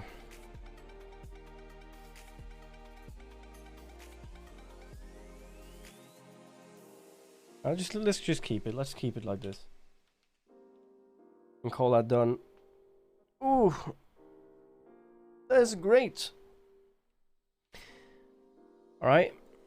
I think we're gonna leave it there. I'm gonna get this saved up as a GIF. I'll probably do it here too. But I'm gonna save this up. I'm gonna send it over to Kika, and that will be the end of my little bit of animation. For probably just a bit. We're gonna come back to some more art at some point. We'll do painting, I think. I kind of want to do a proper like actual painting, do like a just chat stream where I'm painting like a drawing. But the problem I have is that I do not have multiple cameras. I have a camera here which I really would like to use as a face camera. So this probably gonna get moved, so I can have my stuff set up here, so you can look over my shoulder as I draw. And I'll probably set my webcam, which is up there, over on here, facing my face. We'll have like a smaller face cam there. and just more and more sorted for the actual drawing. It might be harder to set up. I'll see how it goes. We might actually move stuff around and see what fits better. But I really want to get into at least painting something. I have like this. I use like watercolor paper, right? And I got these big A3 sheets of like proper absorbent watercolor paper, and I never actually got to use them. I went from using small A5 size paper to A4. A4 was what I used for my previous bit. Really enjoyed that. That took way longer than it should because I had to touch up a lot on it. But I kind of want to do something like that again, just something fun, just a landscape or something. Do a proper Bob Ross, right? Oak Ross or whatever. And maybe if we get a chance at some point, come back and just do oak doodles. Maybe I should join in with Kada on this challenge, even though I'm not going to do a daily challenge. I'm going to do a challenge, just a sketch challenge maybe. See how it goes. I need to make a lot of mood board painting. I'm going to do like character sketches to see how I want this new character to look like. My end goal with it is to redo my logo. Not logo, I want to keep my logo. I want to redo my Twitch actual profile logo. So when I'm going live, you don't see that like dumb circular dumb circular pose anymore. I wanted to make something that looks a little bit more like a nice art piece profile picture or something like that. But we'll see how it goes. That's gonna be it for me today. I will be back again tomorrow, playing my first ever game on the PlayStation 5.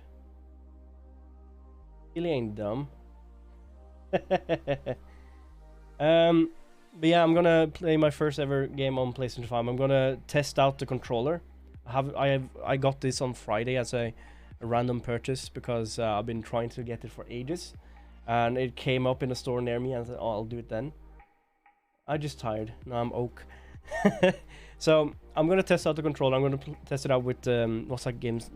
It's one of the games that came with the PlayStation 5, and it's gonna be just see if I can get all of that done that day, or if I'm gonna just run around. It's like feels very much like Super Mario, but just as small robots. Maybe that's gonna take like a stream. Maybe it's gonna take 2 streams. Don't know. I'm gonna jump over to a bigger game as soon as I can. That's probably gonna be either Saturday or next Monday, so we have like a proper start on it. But anyway, come and check me out then. If I'm gonna do any more art stuff, it might be either next coming Tuesday or next Sunday. I don't know what fits best for me right now, but that's gonna be it for now. Thank you guys so much for watching. Let's do a save, and I'll catch you guys later. Bye bye for now.